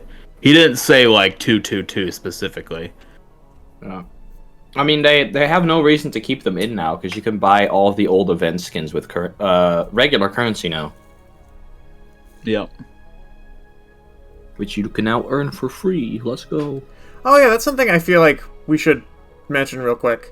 Is Ness had a really interesting idea, because I feel like it's very much the community sentiment that you should be able to earn Overwatch coins in the Battle Pass. Ness had the good idea that maybe you should only be able to earn them if you have the premium Battle Pass. Yeah, that would be better than what we have now. Yeah, because right now you earn an extra 500 if you buy the Battle Pass. No, you don't earn Overwatch coins. You own credits. Yeah, credits. Yeah, you earn an extra 500, I think, if you buy the Battle Pass. Yeah, I mean the credits is one thing, but I'm saying like earning. So what if that extra 500 credits instead is like 250 Overwatch coins or 500 Overwatch coins? Oh no, what I'm saying is like maybe you should be able to earn like, enough. If you buy the premium Battle Pass, you should be able to earn enough Overwatch coins to buy the next Battle Pass. And that's where I think is. I wish. Yeah, I wish, of course, everyone would be happy, but I don't think that's really what's wanted for that. Yeah, I don't know how to finish that, but I don't. But I think we're good the where we are now. The thing is that the weekly challenges, the fact that the doing 11 challenge only brings you 10 cents. Yeah. Is really bad. They should 11 challenges, and then it's like Here's your 10 cents worth of shit. It is still Try buying a $20 thing with this. It is still faster to use Bing rewards to get Overwatch coins. Yeah, and I'm almost very near to get 1,000 cons from Bing. Finally. You're the first person I know of that's used it. Proto. Oh, yeah, but Proto doesn't really. I mean, he uses it, but he never explained how it works. He explained it to me. It's just confusing to me. Yeah. Yeah, I just verified. I just got I just did my challenges for the day. Other people also found other ways to get like Blizzard credit by playing other Blizzard games. From World of Warcraft, yeah. From World of Warcraft. So they were grinding World of Warcraft to get Overwatch coins. The slowest way to get Overwatch coins is to play Overwatch. That is, that should never be the slowest way of earning currency in the game. That should never be the slowest way. They're like, no, guys. Actually, the fastest way of getting Overwatch coins is buying a WoW subscription and grinding fucking WoW. Yes. It's like, what happened, man? That's like, yes. The fastest way to level up in COD is to play CSGO. Yes, exactly. I mean, that's kind of true, but not really. It's just, what the fuck?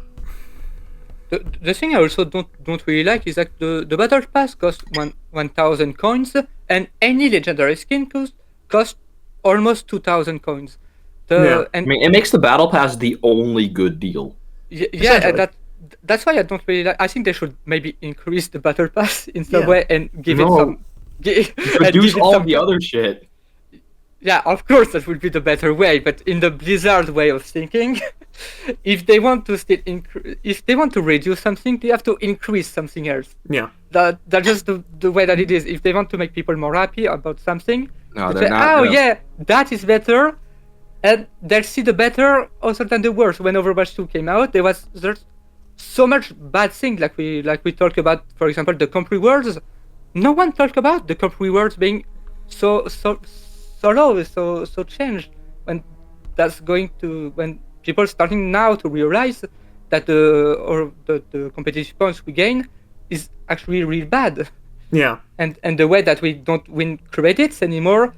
In season 1, almost nobody talked about it. In season 2, there was already a few people saying, hey, I don't know what to do with my coins anymore, with my credits anymore. And so in season 3, they added that. And they acted like pretty fast. Yeah, and we're getting the same thing again. Is that we got so much content, almost with Overwatch 2 coming that we didn't saw all the things that disappeared. Yeah, actually, I would say a more apt comparison, Ness, is not CS:GO to COD. I'd say it's actually more like I'd say it's more like playing Sekiro to get stuff in COD, because it's two completely different genres. No. Well,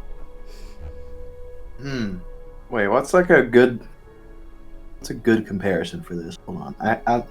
Because Sekiro and COD are both Activision, but they're completely different genres. Aha! I have it. It's like playing Goat Simulator to unlock things in Deep Rock Galactic. Yeah, that makes sense. That's about right. Because it's the same company, but two completely different games. To go off what you were saying though, Katogan, there's some part of me that's thinking like maybe they will finally do it, because there's no way they're making as much money off of Overwatch 2 now as they were in Overwatch seasons 1 and 2. There's no way.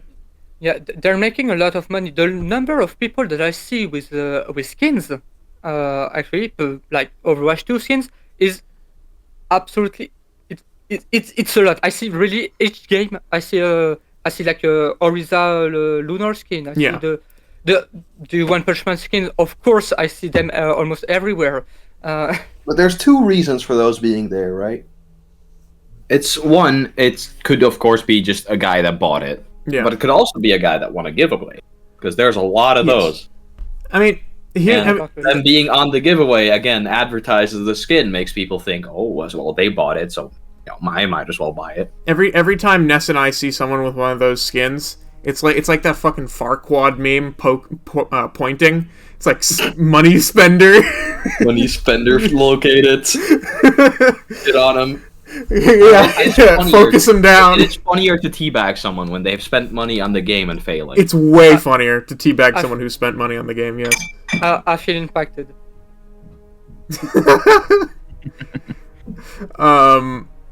But yeah, there's no way they're making as much money now as they were in seasons 1 and 2. No, they're making a lot of money, Astro. You have no idea. Oh, I'm sure Yeah, they're making a lot, but there's no way they're making as much. Because Of course they do. No, 2 of Overwatch 1? the Overwatch population is 1, falling off a nobody cliff. was playing. Nobody was buying loot boxes. Untrue. Korea was. Korea was buying a lot, yeah. Yeah. And so was China, But weirdly. no, what I'm not talking about compared to Overwatch 1. I'm saying there's no way they're making as much money now as they were in Overwatch 2 seasons 1 and 2. Oh.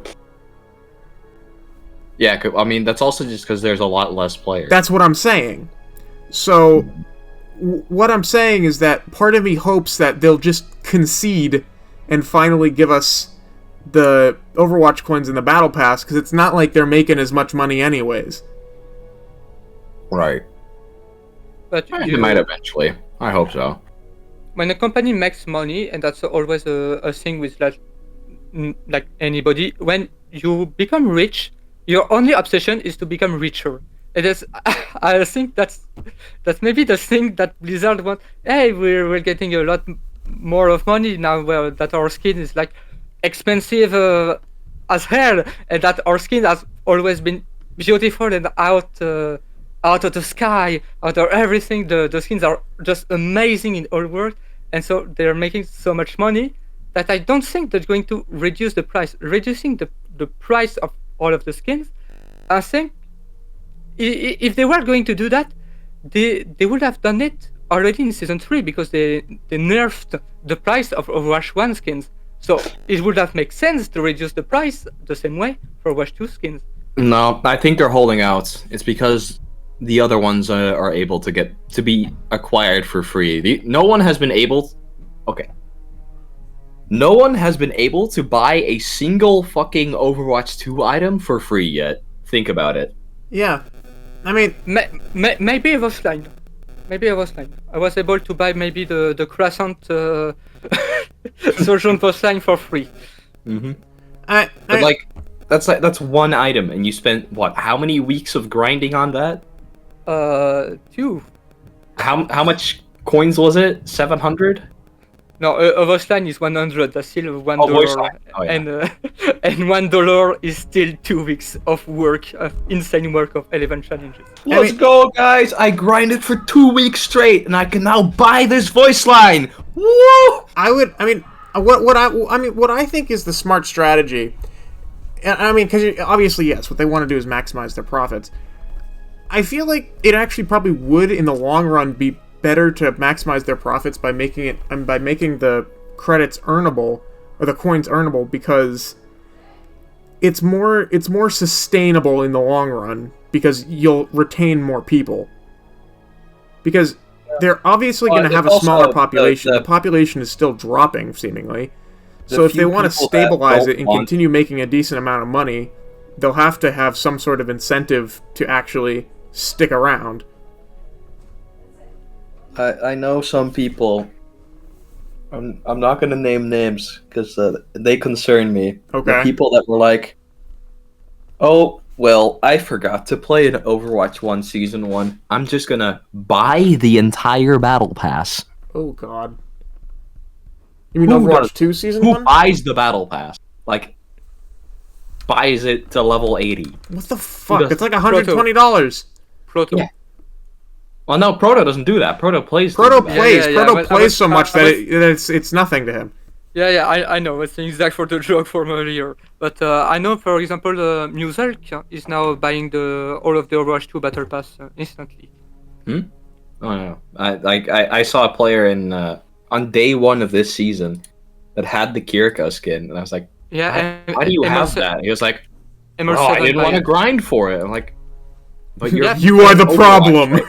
Yeah. For players like ML7 that bought the entire Battle Pass on day 1 of the season 3, I mean, of course you're going to get all of the Battle Pass anyways. So why are you wasting? Why are you buying it? Yeah, That's it. I They just can show off the stuff day one. even Literal FOMO buyer. even I have a friend which live we played Overwatch 2, and we played some competitive game, and he said, I have five level before the Kiriko skin, and he bought the 5 levels. I said, what? Why? You're getting the skin today, literally today.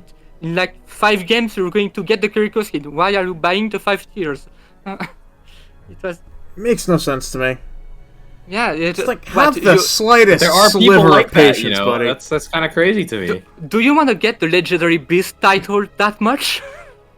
Do you want to get 2 words under your profile that you're probably not going to equip anyways? That much? Yeah. Just insanity. Anyways, crossovers. This was our main topic when we started planning this episode. Mm-hmm. Crossovers. We almost not talk about it at all. This was the gonna one talk that about it actually now. Ian and Katogan wanted to be here for. So Well, let's start then. So, we're going to talk about crossovers. Of course, we're going to have to establish like what do we consider a crossover, right? Is the Candy Crush weapon charm a crossover? No. No, I'd say probably not. I'd say that And a crossover requires a semi sort of event with at least a skin. okay, because crossovers are not always one way, right? So let's say Overwatch were to do a crossover with another game, and they add some Overwatch content to that game. That'd be really cool too, right? Yep. I mean, I know one game that does this a lot, like a lot, and that's Terraria. Terraria does a shit ton of crossovers with other games. Okay. I mean, they also have a really small crossover with Minecraft, where when Terraria is windowed, it'll always have a randomly generated title, like Minecraft's splash screen. Minecraft's splash screen can say, "Also try Terraria." Terraria's title screen can sometimes say, "Also try Minecraft." That's cute. That's a cute little crossover between those two. But there's also entire items, like sets, armor sets. I mean, you can play as Link in Terraria, for instance. That's pretty cool. Yeah. How the there's fuck just did an they get the armor set. rights to Link? They didn't. Oh. Now they have. That's not a crossover then. That's just plagiarism. But, okay. Calm down. At first they didn't have the rights. Now they did, and they added some extra items on top of that because they're celebrating the getting the rights to fucking Link. I mean, Zelda. I'm just shocked that Nintendo would ever do anything like that. Nintendo's known for I mean, being they a bunch allowed- of shits about that sort of Terraria stuff. was on the 3DS, so they were like, yeah, that's fine. Oh, okay. Yeah, was on the I just know that 3DS, Nintendo really? is known Yes, for being a bunch of Terraria little is shits about playable- that. Terraria is playable on the 3DS of all systems. Wow, I had no idea. Huh. Yeah, Oh, not for long, because eShop shuts down in what, a week? 2 Yes. weeks? true, but it'll still be playable if you've got it on there. But Alright, Get it Not- out, folks. I'm thinking it about also other didn't get game- updated at all. Like, there's just one version of Terraria on 3DS. It's an old one, yeah. It's an old modified version of the mobile version that was out at the time. There's a mobile version? So yeah. Oh. Terraria is on everything. Terraria is like almost like Skyrim. It's just about not on their smart fridge. Almost like Minecraft. Almost like Minecraft. Mm-hmm. Just missing that extra dimension. Yes. I mean, Well, Terraria has a lot more depth though, in its features. what Ironically. what would we say are the crossovers we would want to see? Because I know what I would want. I've made that very clear. But I mean, there's one that I've wanted for years, but can't really happen anymore right now because of a certain game no longer updating. what? Overwatch and Smash. Yeah, I was really hoping to see Doomfist in Smash Bros. Or at least like Tracer or something like that. Because I think that Doomfist would have been perfect for Smash Brothers. Mm-hmm. But I had a lot of characters I wanted for Smash Brothers. I got exactly 0 of them. But, you know... Yeah. The characters Actually, I really... another character that'll work for Smash is Echo. I guess she would work. She could just copy abilities. But no one gives a shit about Echo, so that wouldn't work. Doesn't matter. It doesn't matter. If she does an emote where she turns into Tracer, no one will care. Isn't Kirby replicating the other abilities anyways? Yeah. There's already an Echo. Is Echo just going to be a Echo of Kirby? Reskin of Kirby. Oh my god, no. Echo will be an Echo fighter. Echo will be an Echo fighter of Kirby. Kirby robot. That'd be awful. I mean, the characters that I really want for Smash were like Solaire. Who? Solaire. You know, Praise the Sun. Who? No. Oh my god. Exactly. Who? You culturalist Yeah, fucks. Is there some Soul shenanigans? Yeah, the Praise the Sun guy from Dark Souls. Okay. Who? Hardly There's know. literally an amiibo of him. Hardly know him. That's why I really expected him to be a thing. Another character I really wanted was Geralt. Who? No, Geralt is from The Witcher. That's the Witcher guy. Yeah, I know. I was really hoping to see Geralt. Look at bullying him. Let me think. I really wanted to see. There's so many I wanted to see. Were you one of those Master Chief enjoyers? Yeah, I was. Ah. I wanted to see Master Chief. I wanted to see, and I was convinced that the last character was going to be Master Chief. And then when they actually showed the character, and it looked like it was actually going to be a Dark Souls character, and I was like freaking out. And then I was like, oh fuck, it's Sora. It's Sora Kingdom Hearts. Which I mean, Where I think they probably was apparently the right spent choice. all of the but... remaining budget on a single frame of Mickey Mouse. Yeah, I think it probably was the right choice for the last character to be Sora, but whatever. I mean, we know how much Sakurai loves that franchise, Yeah. so... I also really wanted Scorpion. Oh, that didn't happen. Yeah. I don't know. There was a bunch. There were a bunch of characters I wanted. I was even... Some part of me was hoping for Sekiro, but I knew that was pretty much impossible. There was, like, no chance of that, but... Yeah. So... Yeah. I don't know. Either way... But some other games that we could cross over with, right? So let's go and give ourselves the objective of adding something to Overwatch. Yeah, so let's start from the bottom of our Discord list and go up. Who do you what crossover do you want to see, Ness? What do I want to see? Yeah. That's really tough because I do like a good few games, but a lot of them I don't think will work well with a crossover with Overwatch. Like, what is Terraria gonna do with an Overwatch crossover? Well, I know they can add things to Terraria, but what are they gonna add to Overwatch? Well, think of like a character from a franchise that you like that you think could work as a skin for an Overwatch character. That's what I'm saying. V2 was Echo from Ultra Kill. That would work. All right. But that would make that, you know, I don't think Ultra Kill would do that. Ultra Kill's too based for that. Yeah, but still, I mean, I could see that. Anything else? Not pretty much that. I mean, yeah. All right, Ian. I mean, there's a lot of collabs that I'd like to potentially see in Overwatch.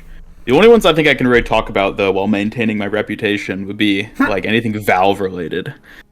While maintaining your reputation, why are the other ones bad? Don't worry about it. This is going to be a conversation for after the podcast. Okay. It'll never happen, but like Half-Life in Overwatch, like that would be amazing. Well, like Gordon Freeman as Head Crab Hammond. Yeah, that could work. There you go. There's so much potential. Mm-hmm. Yeah, I don't know who would be Gordon Freeman though. I mean, I guess Soldier is like Probably Soldier. Go-to. Maybe Genji. Genji he could pulls work. out The crowbar He pulls could out be the his crowbar for sword. Blade. Yeah, I don't. I'd have to think more about direct things. I think last time we talked about like a Portal Symmetra skin. Yes. Yeah, like a Like Chell an or aperture, Portal Chell or Fire. aperture test subject. Like that would be so cool and Yeah. so fitting. Even like Left 4 Dead though. Like I would love to see the Left 4 Dead characters as I skins. mean, you could do and- some of the zombies as well. They would work as Yeah, Zora yeah. characters. Make a Smoker Widowmaker skin. The grapple shot being the tentacle. There you go. What about you, Katogan? Yeah, it's going to be her. One collab I of course want to see because most people that almost knows me are knows that I'm a big My Hero Academia fan. Just my actual Discord status is about the last My Hero Academia episode, so that's a bit why I'm a big fan of that. And one thing that I thought about when I first saw of course, the One Punch Man collab was, is a My Hero Academia collab is possible? And the thing I had on my mind is absolutely not. It's not possible for multiple reasons, and that's why it blocks me a bit about crossovers. Is that, for example, I don't know if much of you knows My Hero Academia much, but the main character, honestly, I don't see him. Yeah, Deku. I don't see him being any of the actual characters. Same for the other There's a main. single character in Overwatch that I can see even remotely cosplaying Deku. Yeah, There's a single one, and that's Tracer, unfortunately. yeah, and Tracer don't really work for in everything else. The guy that would most likely be Deku will be Doomfist again, but there will be such a copy of the Doomfist Saitama that Well, actually, it won't work. I don't know much about My Hero Academia, but I do know that I know about the big muscle dude. Yeah. I don't know what his name is. Yeah, dude, I love All Might. All Might. All Might. He could be Reinhardt. Reinhardt. That's what I was just All thinking. Might Reinhardt. Yeah, I guess. Yeah, I guess it could work. Yeah. Yo. The only character I thought about that would really work was All for One as Sigma. All for One being the main let's say the second main villain. Okay. Almost. And I haven't seen him, but he's basically fucking Eldritch level powerful. yeah, it's So like Sigma, insanely yeah. powerful. It's like insanely powerful. When we see him, it's like flying. So he is the same. He's extremely old, like Sigma, you could say. All for One has a mask because reason I won't say much, but he has a mask, and Sigma often can see him. I can literally see him with the mask that looks like almost Dark Vador. Yeah. We could say, and so yeah, that's the only character I could really see. So with All Might as Reinhardt. What's the bird guy again? The Shadow. Oh, so it's not really a main character. I know he's a bit of a side character, but you could do that as like a Genji skin. Yeah, you're right, Moment Rider. Yeah. Also, well, one thing is that I think Genji is going to be in every single collab at this point. Oh, He works with 100%. everything. Just off of him being an anime enjoyer in the lore as well. Yeah. I mean, Yeah, I think most heroes are going to be preferred over others in terms of collabs. I mean, the other thing I know about, one other thing I know about the All Might character is that he goes from being scrawny to big, so he could also do Ramatra. Oh. There's almost. Well, he goes. He I actually more or less goes from. I don't see him with a big gun. scrawny, but yeah. I don't see him with a gun. Okay, so then for me, I believe I've already made this very clear. Bloodborne JQ. Could work. Jazz was excited about that. It's so perfect because the way that you heal in Bloodborne is through blood. Just like an ultra kill. You heal through blood. She has an axe. She has a gun that literally functions and looks like the blunderbuss. She has a throwing knife, which is a thing in every Souls game. And light coinkadink. So that's a real cool skin for Sojourn. I guess. And she's like she has like the attitude, like the crazy hunter, like rabid hunter sort of thing that is a part of Bloodborne, where if eventually all hunters go mad out of bloodlust. So it would work really well, and there are even characters that, if you want to make it like a more generic Souls crossover, you could have Sekiro Genji. Patches Overwatch. You could have there's a character who looks like Ana in Bloodborne, literally looks like Ana already, so you could do that. Her name is Eileen. You could, there's so many fucking possibilities here. You could even do like let me think. For Reinhardt, you could do Havel from Dark Souls, who is functionally Reinhardt. Same sort of vibe and kind of idea, just big, heavy dude with armor and a big shield and a big hammer. And then what I think would also be a super cool idea is, again, if it is General Souls, you could do Ramatra Godric, which That would work. I know what Godric looks like. That would work. because they literally have the same voice actor. That too. It would be so easy to make that work, because Godric's whole thing is that he just connects limbs to himself to become the huge. only problem with that would be that, contracts. Exactly, that's the one thing, contracts. But Souls and Overwatch would work so well together. And there's even with JQ, there's even lines that line up. There's like one or two lines that she has that actually could easily line up with Bloodborne. The one that I think of is her ultimate line. So, you could have it be like, because in Bloodborne there is the idea of like the time of the blood moon is coming. So her ultimate line could be like it's time for the blood moon or something like that. And there's like, but she also has the line to like, let's take him to the wasteland. And another big part, like, theme of Bloodborne is taking people into the nightmare. So she's taking people to the nightmare. you could literally have her say, let's take him to the nightmare, and it would work perfectly. What are some other ones? I think a lot of Nintendo ones work really well. I mean, we could just have DK Winston. Yes.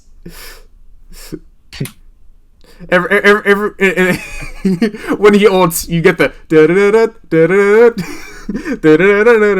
it would be amazing. Yeah, and for his jump pack, they could just give him Diddy Kong's barrel jetpack. Yeah. Yeah. Oh my god, there's so much you can do for like Nintendo characters. It's crazy. You could even go as far as making Orisa Yoshi.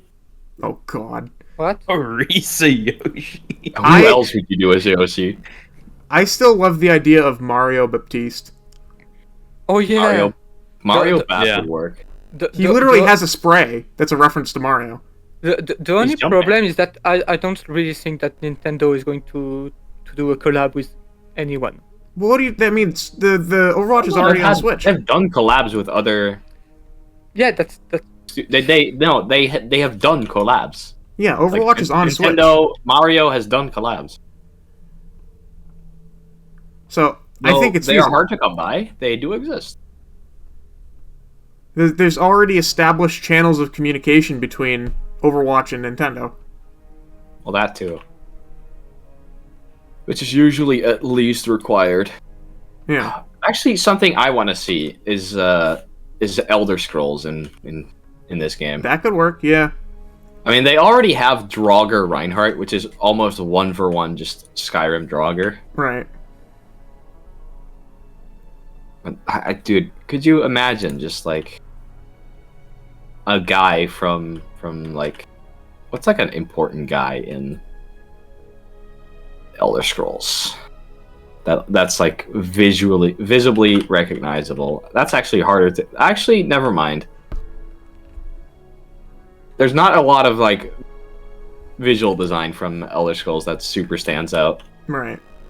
I mean, another one that I could think of is I think that some sort of crossover between The Witcher could be cool, because there's a character in The Witcher named Ciri who basically has the same powers as Tracer, including like the dash and everything. That's kind of cool. And she can travel through time.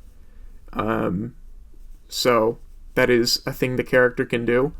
So that could work. The only difference is that Ciri doesn't use guns because it's the medieval age. But you could make that work. They could be like little crossbows or something.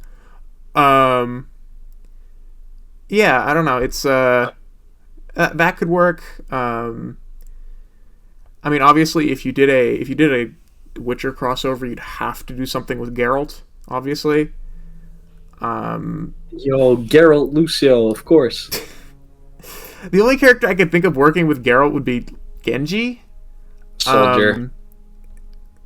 Where, like, the 3 shuriken could be, like, arrows from his crossbow or something like that. I don't know. No, you're thinking too hard about it. He could just be Soldier. He could, yeah, he probably could. The visual design lines up. The design lines up, you're right. I was thinking maybe Reinhardt, but no. Geralt is pretty smart. Well, that's debatable, actually. He has some moments of serious stupidity. So maybe that would work. No, Geralt is wise, not smart. Yes, Geralt is wise, not smart. That's correct. Like Reinhardt. Like Reinhardt. But he's also nowhere near as big as Reinhardt. Geralt is like 6 feet tall. Yeah. So, Geralt is probably shorter than me, considering it's the medieval age. So, yeah, you could do that. There's so many characters from The Witcher that I would think would be so fun. Hold on, you theoretically could do. Oh god, this is actually a spoiler. I don't want to say it. Never mind. Yeah. Spoiler for what? Witcher 3. Then I don't care. I care. I'm more Spoil it. concerned about Ness. Yeah. I care. Don't spoil it. Yeah, Wait, what if I deafen myself? Don't worry about it. It's fine. I'm not gonna worry about it. You could. I feel like you could do something with Regis, who is a major character. Regis is a very beloved character from The Witcher. He's a vampire. He's like this super intelligent, super chill vampire. I have a good suggestion You can do something with that. for characters that is going to widen our horizons a lot more. Okay. Uh-oh. What about Disney-related characters? Oh, fuck no. Even going as far as like Star Wars. Even. Oh, peripheral stuff. Yeah, I mean... Yeah, but like, you could also just do regular, like, old-ass Disney stuff, dude. That would work as well. I don't want to see, like, classic Disney stuff in my Overwatch, thank you. No, dude, No. no. You don't want to see Mary Poppins Mercy? No. I want, fucking Princess Tiana as Sojourn. No. I really don't.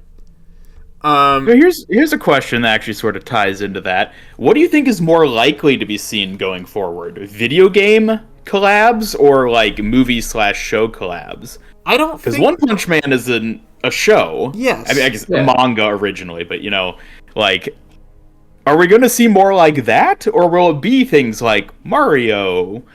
You know, I think it's that sort of actually thing. more likely for it to be shows, just because of the I agree. archetypes in Overwatch, and it's hard enough to write them into things.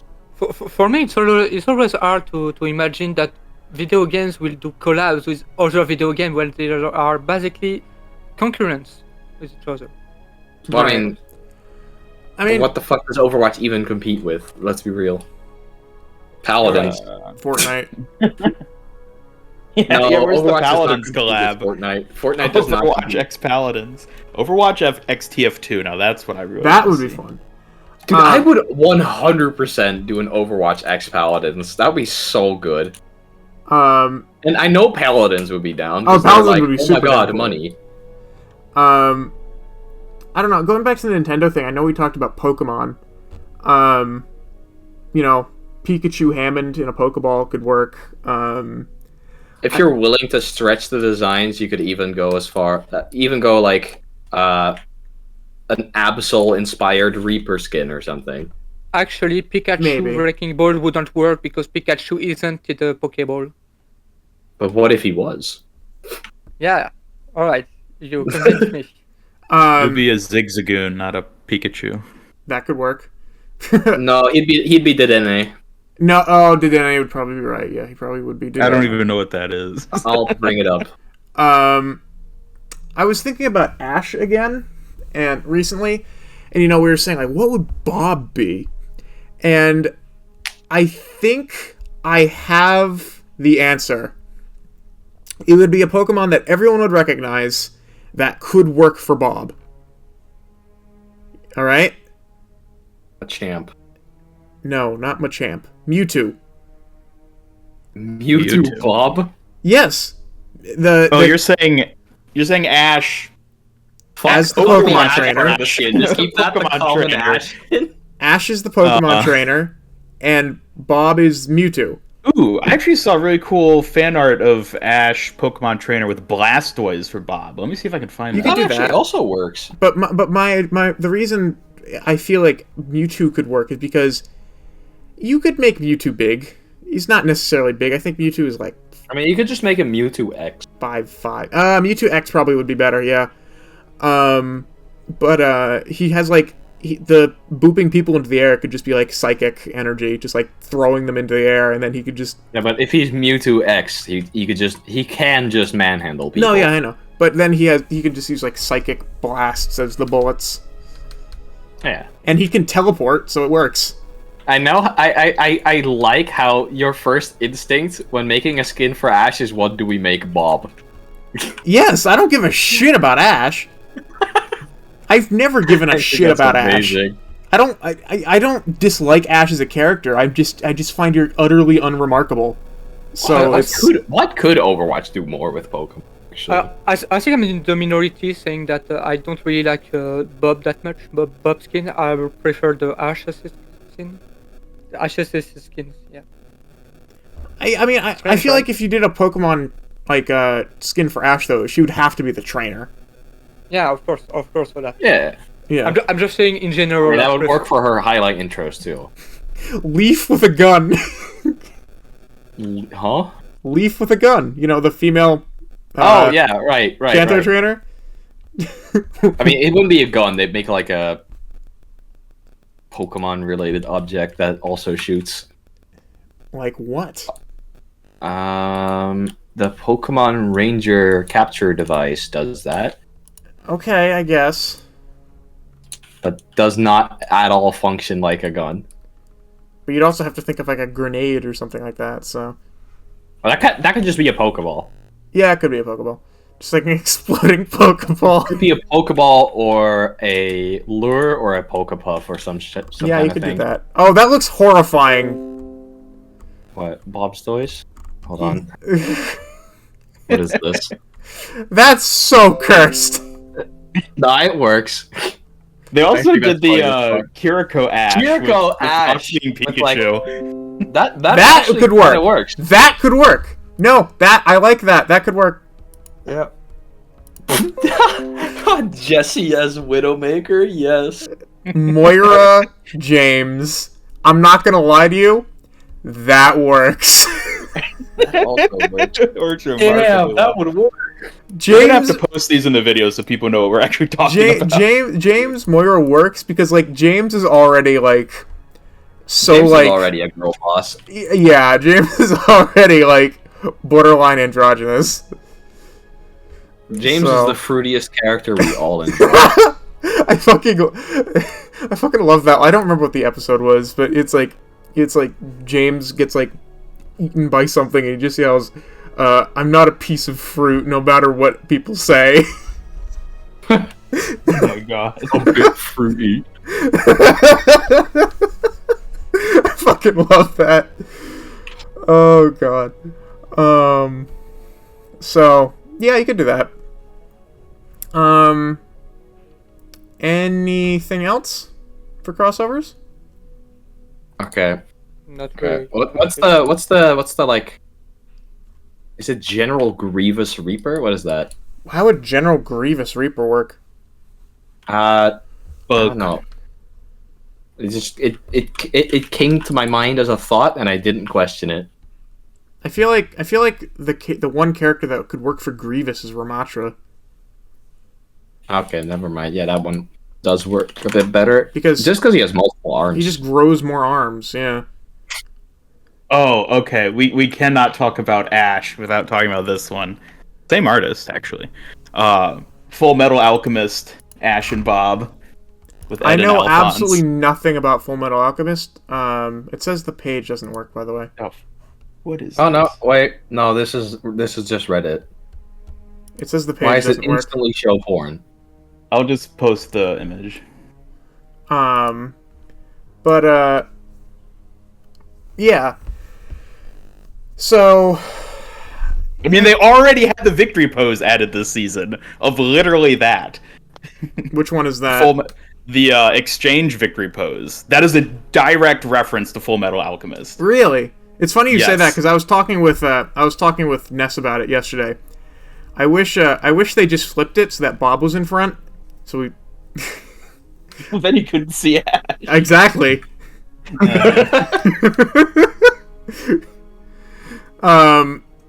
Or even better, they could just have it so that Bob is facing the same direction. Oh, that is pretty cool. Wait, you could make it Zelda and her like armor knight warrior. Yeah, that could work. Oh, that would be awesome. Oh yeah, Yeah. Zelda Ash skins. But Zelda with a gun? No, Zelda is my favorite playable character. Mm-hmm.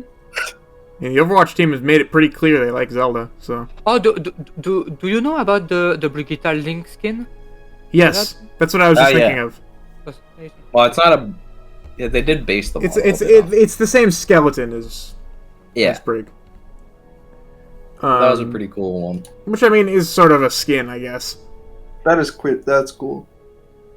Yeah, I don't know. You could do a bunch of stuff. You can do a lot of things with Overwatch characters. Overwatch's lineup is diverse enough for that. Very diverse. So, and as we get more heroes, we'll have more options. So Holy shit! Wait, you could even I mean, Marvel would of course work. I mean, Thanos, Doomfist. People have said it before. yep. Yeah, you could do a lot with that if they're willing. They probably are. I'd be interested in I'm not sure if it's considered an IP anymore at this point. It's been long enough. It's probably public domain. But Cthulhu Sigma could be fun. Yeah, more Eldritch shit. That'd be cool. So Winnie the Pooh's in public domain now. I know. They Holy could shit, make we can Winnie the finally Pooh. Winnie the Pooh Roadhog. Hammond. He'll be in a giant honey pot rolling around. And you know No, it's no, just make Winnie the Pooh Roadhog. And you know, no, it's perfect. No, it's perfect. You know why? It would work. Why? You know why? Tell me. I'm Because waiting. Winnie the Pooh isn't allowed in China. Ah. Overwatch isn't in China anymore. Oh wait, yeah, that would have been a concern before. Oops. There you go. Damn. Yeah, you could have Winnie the Pooh. As stupid as that would be. Winnie the Pooh Overwatch collab. They'll never be re-allowed into China again. No. Yeah, no, there's a ton of stuff you could do. Yeah. There's just so many possibilities because there's so many. It's such a diverse cast. So. I mean, in general, when it comes to skins, there's certain themes that I'd like more, like fantasy themes and history themes. Yeah. I should just do more of that. I just, history themes could be fun. Make them earnable too. I don't want to buy skins. There's a single skin I've bought, and that's because it checks both boxes. Yeah. Yeah, I don't know. I feel like, I mean, we're already sort of getting history. We're getting mythology. Jesus Reaper. Oh god. No. Because when he wraith forms, he crosses himself. Oh my god. Oh my god. Oh god. What was I about to say? You fucking disrupted me with that. I mean, Ghost in the Shell is an IP. You could do Ghost in the Shell Echo. She already has a reference to it. Is some sort of Evangelion diva thing. Yeah, I feel like that's about inevitable. that forever. I mean, I do like the history stuff. I think the mythology is fun. The Amaterasu, Kiriko skin Holy is quite shit. nice. If Overlord is in the game, you could 100% do Evangelion. Just make him Shinji. There you go. There you go. It's solved. Turn Mecha Squad into the Power Rangers. Yeah, why don't we have a Sentai diva skin? Yeah. I still love that idea that you had Ness where Demon, you could make the fact that she needs to crouch under doors a mechanic. Like, Yeah, just like it's an actual part of her kit. Like she has like something upsides built and in. downsides to crouching. Like she has something built in that's like an actual ability for the crouching. It's not it doesn't have like a cooldown or anything. It's just like it's like a toggleable ability. Pretty much. That'd be pretty funny. It makes you slower, gives you damage resistance. Or And maybe if it people just are caught under it, they're crushed. yeah, that would be fun. Imagine teabagging someone to death with a crouch ability. It's like a stomp. It's just like boom, boom, boom. You just stomp People someone be to the banned from ground. having macros because they could just. Oops. Oops, 7,000 damage. Oh god, that'd be funny. Imagine playtesting a hero like that. That'd be hilarious. Oh, I'd love it. I want more ridiculous characters. So, yeah. I think that's it for crossovers, right?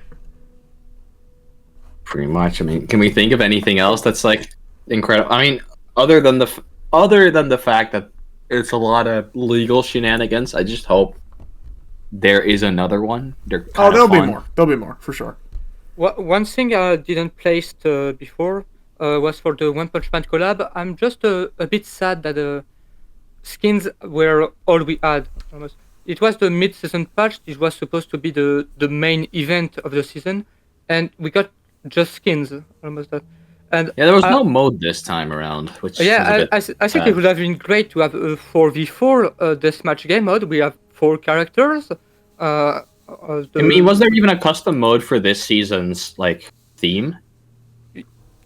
Yeah, we got the Ultimate Valentine's game mode, and we're going to get the Pachimari event game mode called Kill Confirmed, I think, but we don't have many information yet. But yeah, I would have really liked to have just a 4v4 game mode, and like they did with the on the Ultimate Valentine game mode, they just bring Scatter Arrow back. So they could literally just do another FFA basic game mode and add workshop rules. That's basically what they did with Bounty Hunter. Is basically just a workshop game mode that put into the real game. We should have seen this One Punch Man event. Just have an event like what you say with like the 4 characters, except it's like actual Doomfists. It's like the real Doomfist. It's just all those characters. It's like the real Doomfist, the one that wasn't broken ruined, everything. the one shot. You have Doomfist who have this punch with one shot. You have Genji that probably puts enemies on fire when he dashes. Yeah. Well, no, actually, Genji would probably be in his ultimate the whole time, for like perma-ulted. Yes, he would have. It could have worked. Kiriko could just fly and teleport to all enemies on the map in FFA. No, Kiriko could eventually just fly, and our kunai could be auto-guided, and give her fucking auto aim on her kunai. Auto aim to their head. That's what that is what the character kind of does, though. That's what the character does in the anime. So it's just think that makes sense. And so for things that makes sense, you put soldier on a bike who does no damage. That you have an amazing game. Make soldier in the mode, but he does nothing. He just walks. He can just sprint. That's his only ability. He has a bike. He has a bike. That's all Moomin Rider does anyway. That's all you have. That's why I don't like wait how till you see Moomin him on his bike. He does nothing. All of I think all of I've seen of Moomin Rider. He just somewhere in season 1 he appears. He like tries to hit an enemy. He gets one shot. And for all of the rest of season 1 and all of season 2, he's like in a hospital. All of the season. So all of you see a moment.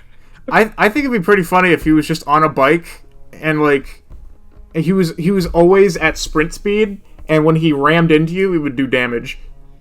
But only like 50 damage.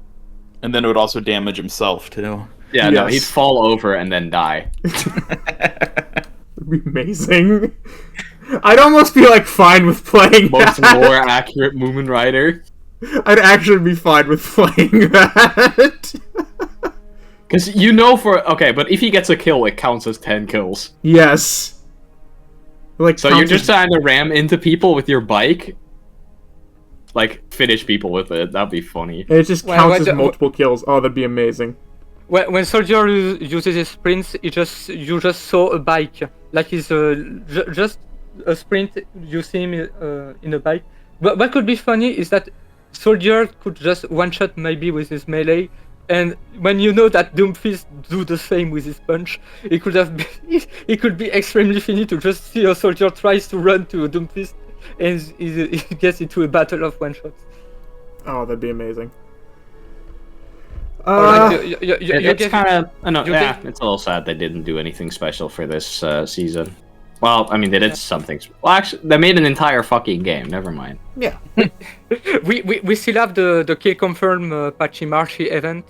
So yes, so the last thing we're going to talk about is the charity event coming up, apparently, in Pachimachi. Once again, did you watch the stream and or see a clip of No, I hadn't even heard about it before Katogan mentioned it. I don't know anything about this. They said they're looking to do more charity events in the future. They're looking, and Big Mercy... They didn't say there is an upcoming charity event. Big Mercy will never coming back. Yeah. No, we already know that. As much as the Mercy complainers will keep existing, it's never coming back. I still... Unless they do another breast cancer charity, which I could see them doing it at some point. No, they'll just make a new one. Just to piss them off. I could see... I don't know. It would, it's a bunch of stuff I would want to see. I mean, if we're going to talk about the Mercy thing, I feel like as long as you give them any skin that's primarily pink, they'll be fine. It'll never be good enough. It doesn't have to be the pink skin, just... No, Asher, you don't understand. It'll never be good enough. The thing that made the Pink Mercy skin be so successful was how the Pink Mercy skin was almost a mythic skin at this point. It was all of the effects change, all of the sound effects. That's true. Change, yeah. And the Cupid skin almost at that, and I don't see why they don't change little aspect of skins to make them sell more. That's why I'm a bit sad of the Satama Doomfist not having anything new. It could have been. There's no extra voice lines. Yeah, there's not a single new voice line for any of the skins. It has the unique equip sound when you equip it in the hero gallery. Wow, I feel so Holy special. Shit, dude! The equip sound is changing. That's worth it. Like, I mean, even Disco Bap has that. I don't know. I At feel least like, Disco Bap used to. Does he? yeah. Yeah, He does. I don't know. I will say though, I do feel somewhat. I feel on one hand kind of bad, but on the other hand, kind of good and somewhat devious about the fact that I have the pink Mercy skin and I fucking despise Mercy. Wait, you have the pink Mercy skin? I do. I didn't even know that. Yep, Zek bought it for me. Damn. That's cool. So I think he was trying to tell you something. yeah. Yeah, I do have the skin. I don't like Mercy though, so it's kind of funny. Fucker has never played Mercy. It's the skin I have equipped, but I never touch Mercy because I find her. Wait, it's the skin you have equipped. I've never even seen you. No, I don't think I've ever seen you on Mercy. Therefore, I've never seen you on the pink Mercy. So Because- it's time to play Mystery Competitive Hero. Yeah, I mean, Competitive Mystery Heroes. if I do Let's end go up on play that. Mercy, I mean, the thing is like you'll never see it because I find watching a seminar on calculus more fun than playing Mercy. So it's just no. it's No. it's so fucking boring. So yep, that's me. Yeah, charity events. I mean, what do we think we could see? I have an idea of something I would like to see. Any ideas? And that is? I would love to see a Symmetra skin for autism awareness. Oh, but they're 100% gonna do the wrong company for that. I know they'll do They'll do shit like Autism Speaks. They'll do fucking Autism Speaks. I know they will, but Which is more like Autism Gets Silenced. yeah, pretty much. It's autism eugenics, basically. Yeah, I feel like doing charity events is a bit of a minefield in the same way like working with also Blizzard itself because- is a bit of a minefield. Okay, so on top of that, there's even more questions because if they do a charity event, they can do it as a tax write-off, Right. which that's even worse. Man, we could have the worst timeline, and they could do schizophrenia research Sigma skin. Wait, who? Wait, what? Schizophrenia Sigma skin, bro. Yes. Ooh, what charity do you think would get a Moira skin attached to it? Oh, probably The psychopath. probably like genetic like therapy stuff. Because there is stuff for that. I think a Moira skin for that would be probably send the wrong message. I know, but I'm saying you asked, so I'm saying it would probably Well, right. be. I'm saying, like, what's the most dubious charity they could possibly associate themselves with? The KKK. Quite honestly, Is that a charity? I'll be people completely might honest. say With you, that. I feel like if they ever did like one for like anything relating to like the Salvation Army, or like the U.S. military or something, that would be the worst thing they could do. Military soldier? Yes, Skull emoji. U.S. military soldier. World Wildlife Foundation Federation. What is? Oh yeah, I forget World what War. the F stands for. Yeah. They could do that. Winston. Yeah. Granted, I would not be upset with a veterans skin fundraiser for soldier. I would not be upset with that. That'd be cool. Yeah. They'd have to Um, find a proper charity for it. Yeah, but no, that'd certainly. be fine. I would not be quite so happy with it being towards the actual military though. That'd be a no-no. I mean, the U.S. military has fucking trillions. They don't need more. Precisely.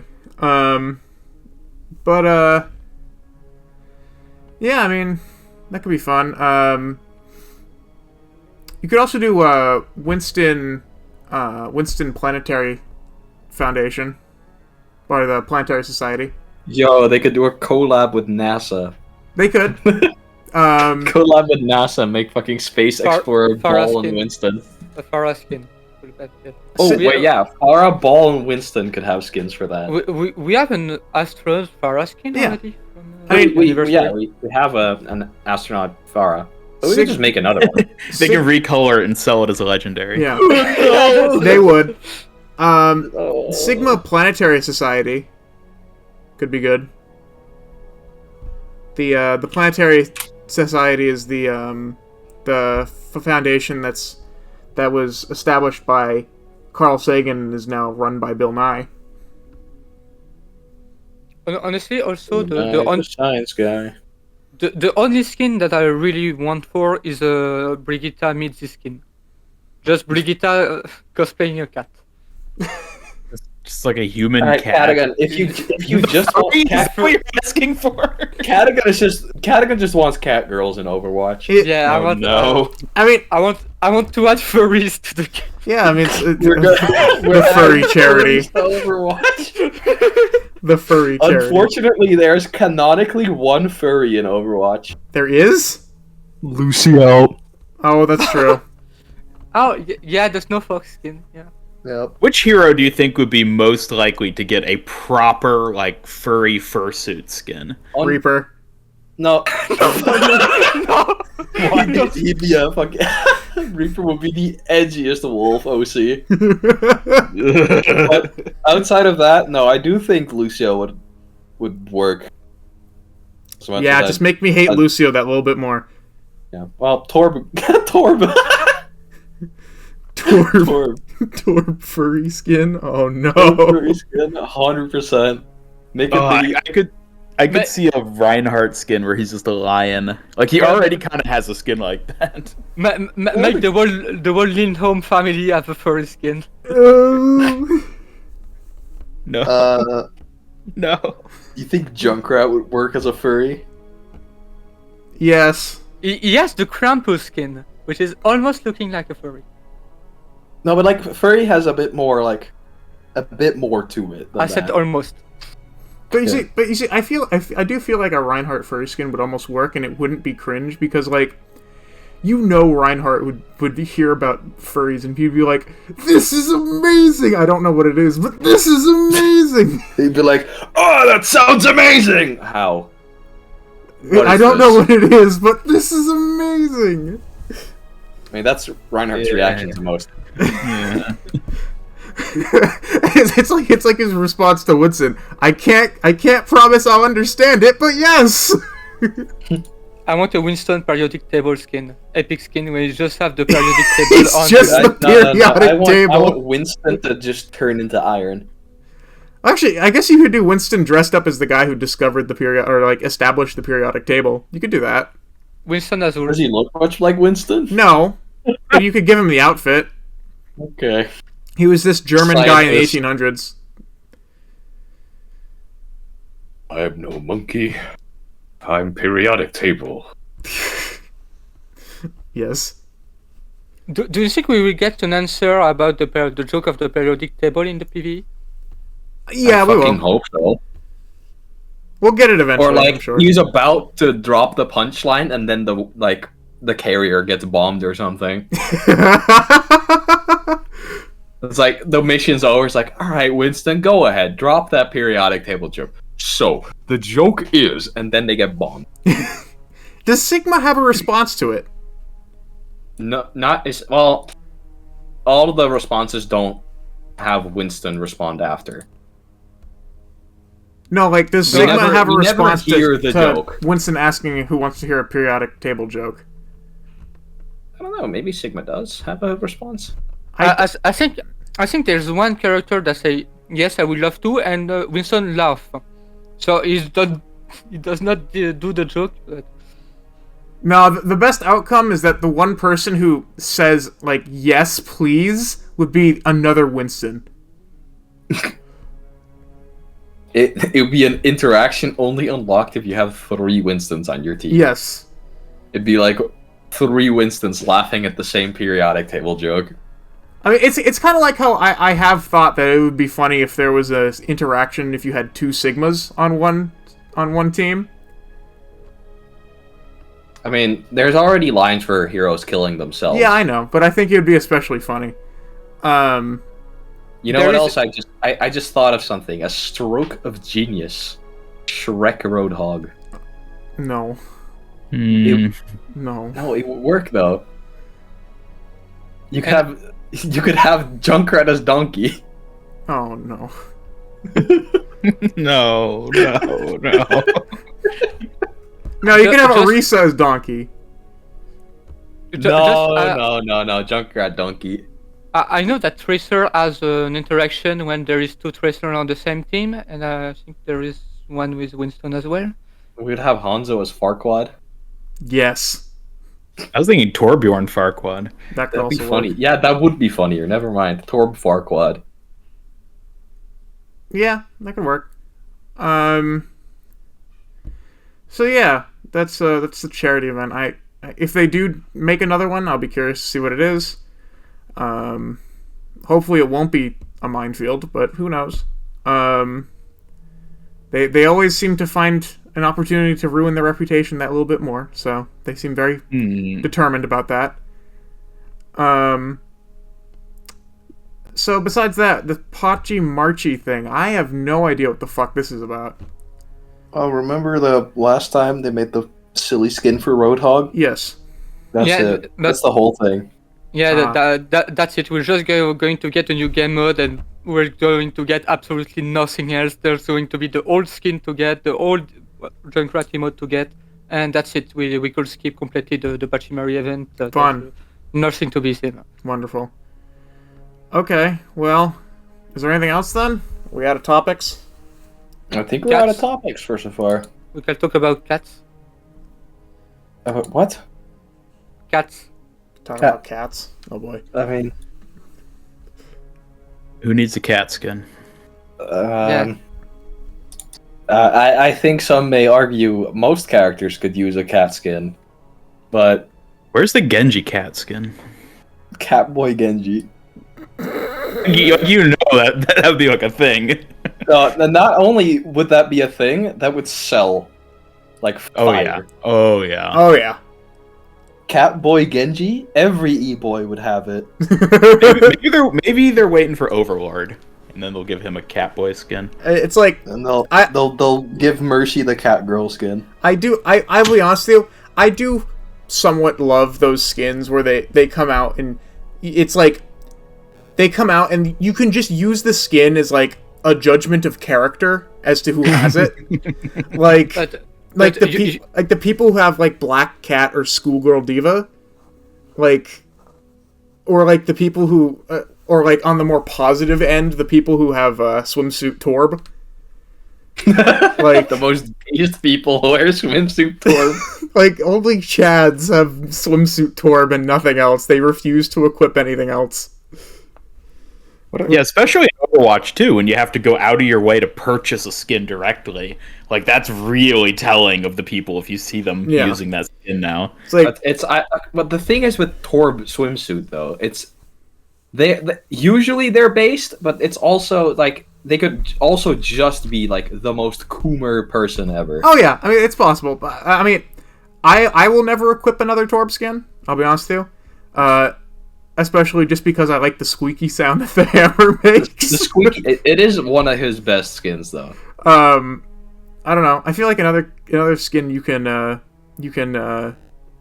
judge people for having, and thank God Katogan's here because I'm probably gonna butcher this pronunciation. Is Cote d'Azur Widowmaker? I can confirm that's not how you say it. Yeah, how do you say it? That may or may not have been the skin I've used the whole of Overwatch 1. How do you say it, Katogan? Côte d'Azur. Okay, yeah. I pronounce it more like it's Spanish because I look at it and I'm like, that looks more Spanish to me. American moment. Yeah, I mean, I just remember how I said to Ian when he did this video about the archive skin, the last archive, when he didn't know how to pronounce the musketeer skin. oh, Musketeer. Musketeer, yeah. Hair That's the accent. as opposed to tear. Yeah, yeah. so yeah, I could definitely use more skins that I can use to judge people. What are some others? There's a good bunch of skins that are just like, yes, a real judgment of character type skin. I won't lie, I do slightly judge people who have Scuba Sigma. Scuba Sigma? I Why? never see people use that skin. Exactly, that's why I slightly judge people who use it. It's probably because the last time they played was that summer event. Yeah, Probably. The thing is that I use almost every single skin. Every time there's a new event, I like changing every of my skins to fit the event. That's fair, I suppose. Yeah, I That like makes doing sense. that on occasion as well. Yeah, I like picking a what's skin real- based on the map. Like if it's like a beach map, I'll use like a summer ETH skin. that's No, that's that's fun. quite I like cool. that. The what? thing is that, for example, for that, I switch heroes pretty often, and you can't switch the skin of a hero in the middle of the match. So. Yep. Just don't swap heroes. Oh yeah, what oh, about I I throw do the that. match? Yeah. No, What just is get this? good on your hero. What is We'll just need like this the one. most degen skin of the game? I personally do think it's Schoolgirl Diva, but That is pretty degen. That yep. Black Cat Sombra is that's also pretty degen. That's yeah That's degen in another way. Yep. yeah, in another way, yeah. I don't know. There's What There's a is few. some truly degenerate shit? Also, the Sombra skin is a cat skin. yeah, I'm sure that's Oh, why yeah. you use it. Cat girls over. I don't know. There's not many degen skins, but the ones that are degen are very degen. The Pachimari Roadhog skin is a bit degen. No, it's not. What? That's No. based. Yeah, Apache Roadhog is definitely based. You know, Well, actually, no. That is a bit of a judgment of character skin. You know that the person on Pachimari Roadhog is going to be the biggest clown in the lobby. oh yeah, absolutely. It's kind of like how people want Fairy Princess Reaper. Oh yeah, oh, dude, I can't wait for them to once release that. Just to have Reaper in all pink and a tutu. Yes. I The need my that. people having the My Mora skin is a Oh yeah, Mime Mora. Yeah, you can judge people Wait, for which Mime skin? Mora. Moira, wait. Which one? Mime. Oh, I can't see that one because I don't own it. The fucking clown Moira, yeah. Yeah, it's awful. Ugh, I've seen a person wear it. Masked So- Dancer Moira is also like, what are you doing? So yeah, but you can't really judge those skins because it's a Asian mythology skin, so there's a meaning behind it.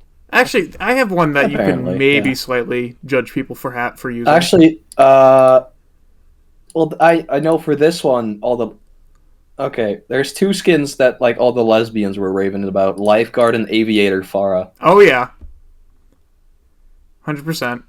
So there's The so one there's the one I was thinking about was like maybe it's not degen, but like because I mean the skin is admittedly pretty damn cool, but Lifeguard Cassidy. Yeah, that may be in that category. Yeah, skins like that are less degen and more like thirst skins. Yes, that's sort of what I mean. / thirst skins. So there's apparently the Tracer Lightning skin that people hate, but I personally like it. The really bad hair. Yeah. It's There's the- awful. There's the fucking awful But- comic book skin. No, it's good. You don't like that? like I hate that No, skin. Got cool It's sound amazing. effects. Yeah. Does it make sound effects? No, I just Yeah, don't like the way it because- looks. Sound effect and special voice lines. A lot of special voice lines. Yeah, it does like the comic book, like bang whenever you melee someone. Oh, okay, that's fair. I didn't actually know that. I don't play Tracer, so I don't know, but I don't like the way it looks. So that's kind of what I go off of. The only thing I don't like about that Tracer skin is how she still wears the Overwatch 1 Tracer's Crocs. They look terrible. What the- you got against Crocs? No, look at... Oh, okay. Have you ever just looked at Overwatch 1 Tracer's shoes? They're awful. Yes, What are those? they're Crocs. It's No, these are... no one buys Crocs with lips that high. They're 2070 style Crocs. Though, to be fair, I think probably my single biggest issue with that skin is the comic it was attached to. So, Okay. Yes, of course. London Rising, London Calling, whatever the fuck it was. You don't even remember the name. I wish try I and couldn't eject it remember from its my name. mind. Oh, it's so fucking ugly. Yeah. Yeah, So- Overwatch, step it up. Make more degen skins. Yeah, there really aren't that many degen skins. Like now that I'm thinking about there are it. also like surprisingly few thirst skins as well.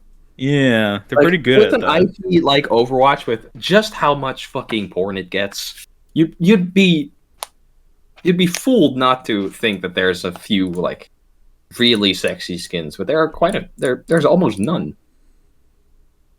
I mean, this isn't Paladins. I know, but you'd think that there'd be more. Like closest we have is remember when the Dr. Ziegler Mercy skin came out and people were like, "Hey, I've seen this one before." Yeah, I believe I do actually. Yeah. So, So there's a lot. Actually, yeah. so I guess that's it. We got anything else? That's it. All right, we all good, guys? I guess. Yeah. All right. Well, thank you, Katogan, for being here. This was a joy. Thank you for inviting. Yeah, so I can say it. Thank you for inviting me. Yeah, you did a good job. I'll put that on the public record. How long was this recording? Even like 4 hours? We're coming up on 2 hours 40 minutes. Oh, okay. It's not our longest episode. So. Okay. So yeah, thank you everyone for being here. Thank you everyone for watching. Hopefully you like this stuff. The subscribe button is always there. We could use it. I could use Hit it. I dare you. What are you scared? Yeah, exactly. To you, that one Just non-subscriber at the end, press that button. Fuck yeah, you. You know, Even if you- you don't if you've want to, made do it- it for like a bit. Just do it for the bit. If you've managed to sit through 4 schmucks speaking for more than 2.5 hours, then you owe it to us to hit that subscribe button, click the bell, leave a like, leave a comment saying why you're never going to listen to another episode again. Do it. Give us your opinion. Make sure it's bad so we read it. yeah, no, I mean, Ian is the expert. Okay, here's a challenge for our commenters who have listened through all of this. Okay, here's my challenge: give us an opinion on a skin so bad it'll show up in our next episode to try to debunk it. Yeah, sure. Yeah, give us your hottest skin takes. Give us that. Yes. Give us that sweet, sweet community engagement. That's not. I don't even care about that. I just want bad skin takes. No, that's fair. I want to find the guy that thinks Sojourn has a good non-paid skin. Yeah, there you go. You know what? We should do we should go on Overwatch and play like a best skin wins game modes. Yeah, we could do That'd be that. fun. I remember people doing that at the end of Overwatch 1 because they had nothing better to do. Yeah, Well, exactly. Believe me, in my first year playing Overwatch, I did this game mode a lot of time. It was like my favorite pastime when I had not a bunch of skins, but Guys, best skin wins, and meanwhile, me with every skin. Yeah. So, yeah, I think that's it. Hope everyone enjoyed. Hope everyone enjoyed being here. But, No. yeah. So, Ness, you know what time it is? Ah, no, it's stupid quote time again. Yeah. Okay, for this one, I'm just gonna go into the quotes channel of one of my other Discords, and I'm going to read the first passable line. Okay. that's cheating. All right, No, it's not. hold on. Ah, yes, a classic quote by me. 12 days per day. What? 12 days per day? 12 days per day. Or Oh, that was the cue. That was the That was quote. the whole quote. Oh, all right. Okay. That's not a very good one, but I suppose you gave us something. I mean, there's another one that's like, Yes, he has the same IQ as the number for room temperature. That's a better one. All right. Yeah. So to all those people with room temperature IQ, better see you in that comment section. Yeah. Fahrenheit or Celsius? Yeah. Fahrenheit or Celsius? For degrees. Celsius, because that will make the worst takes better. Yes. So anyways, yes, thank you everyone for being here. Bye. Imagine That's a good having an ending. IQ of 8.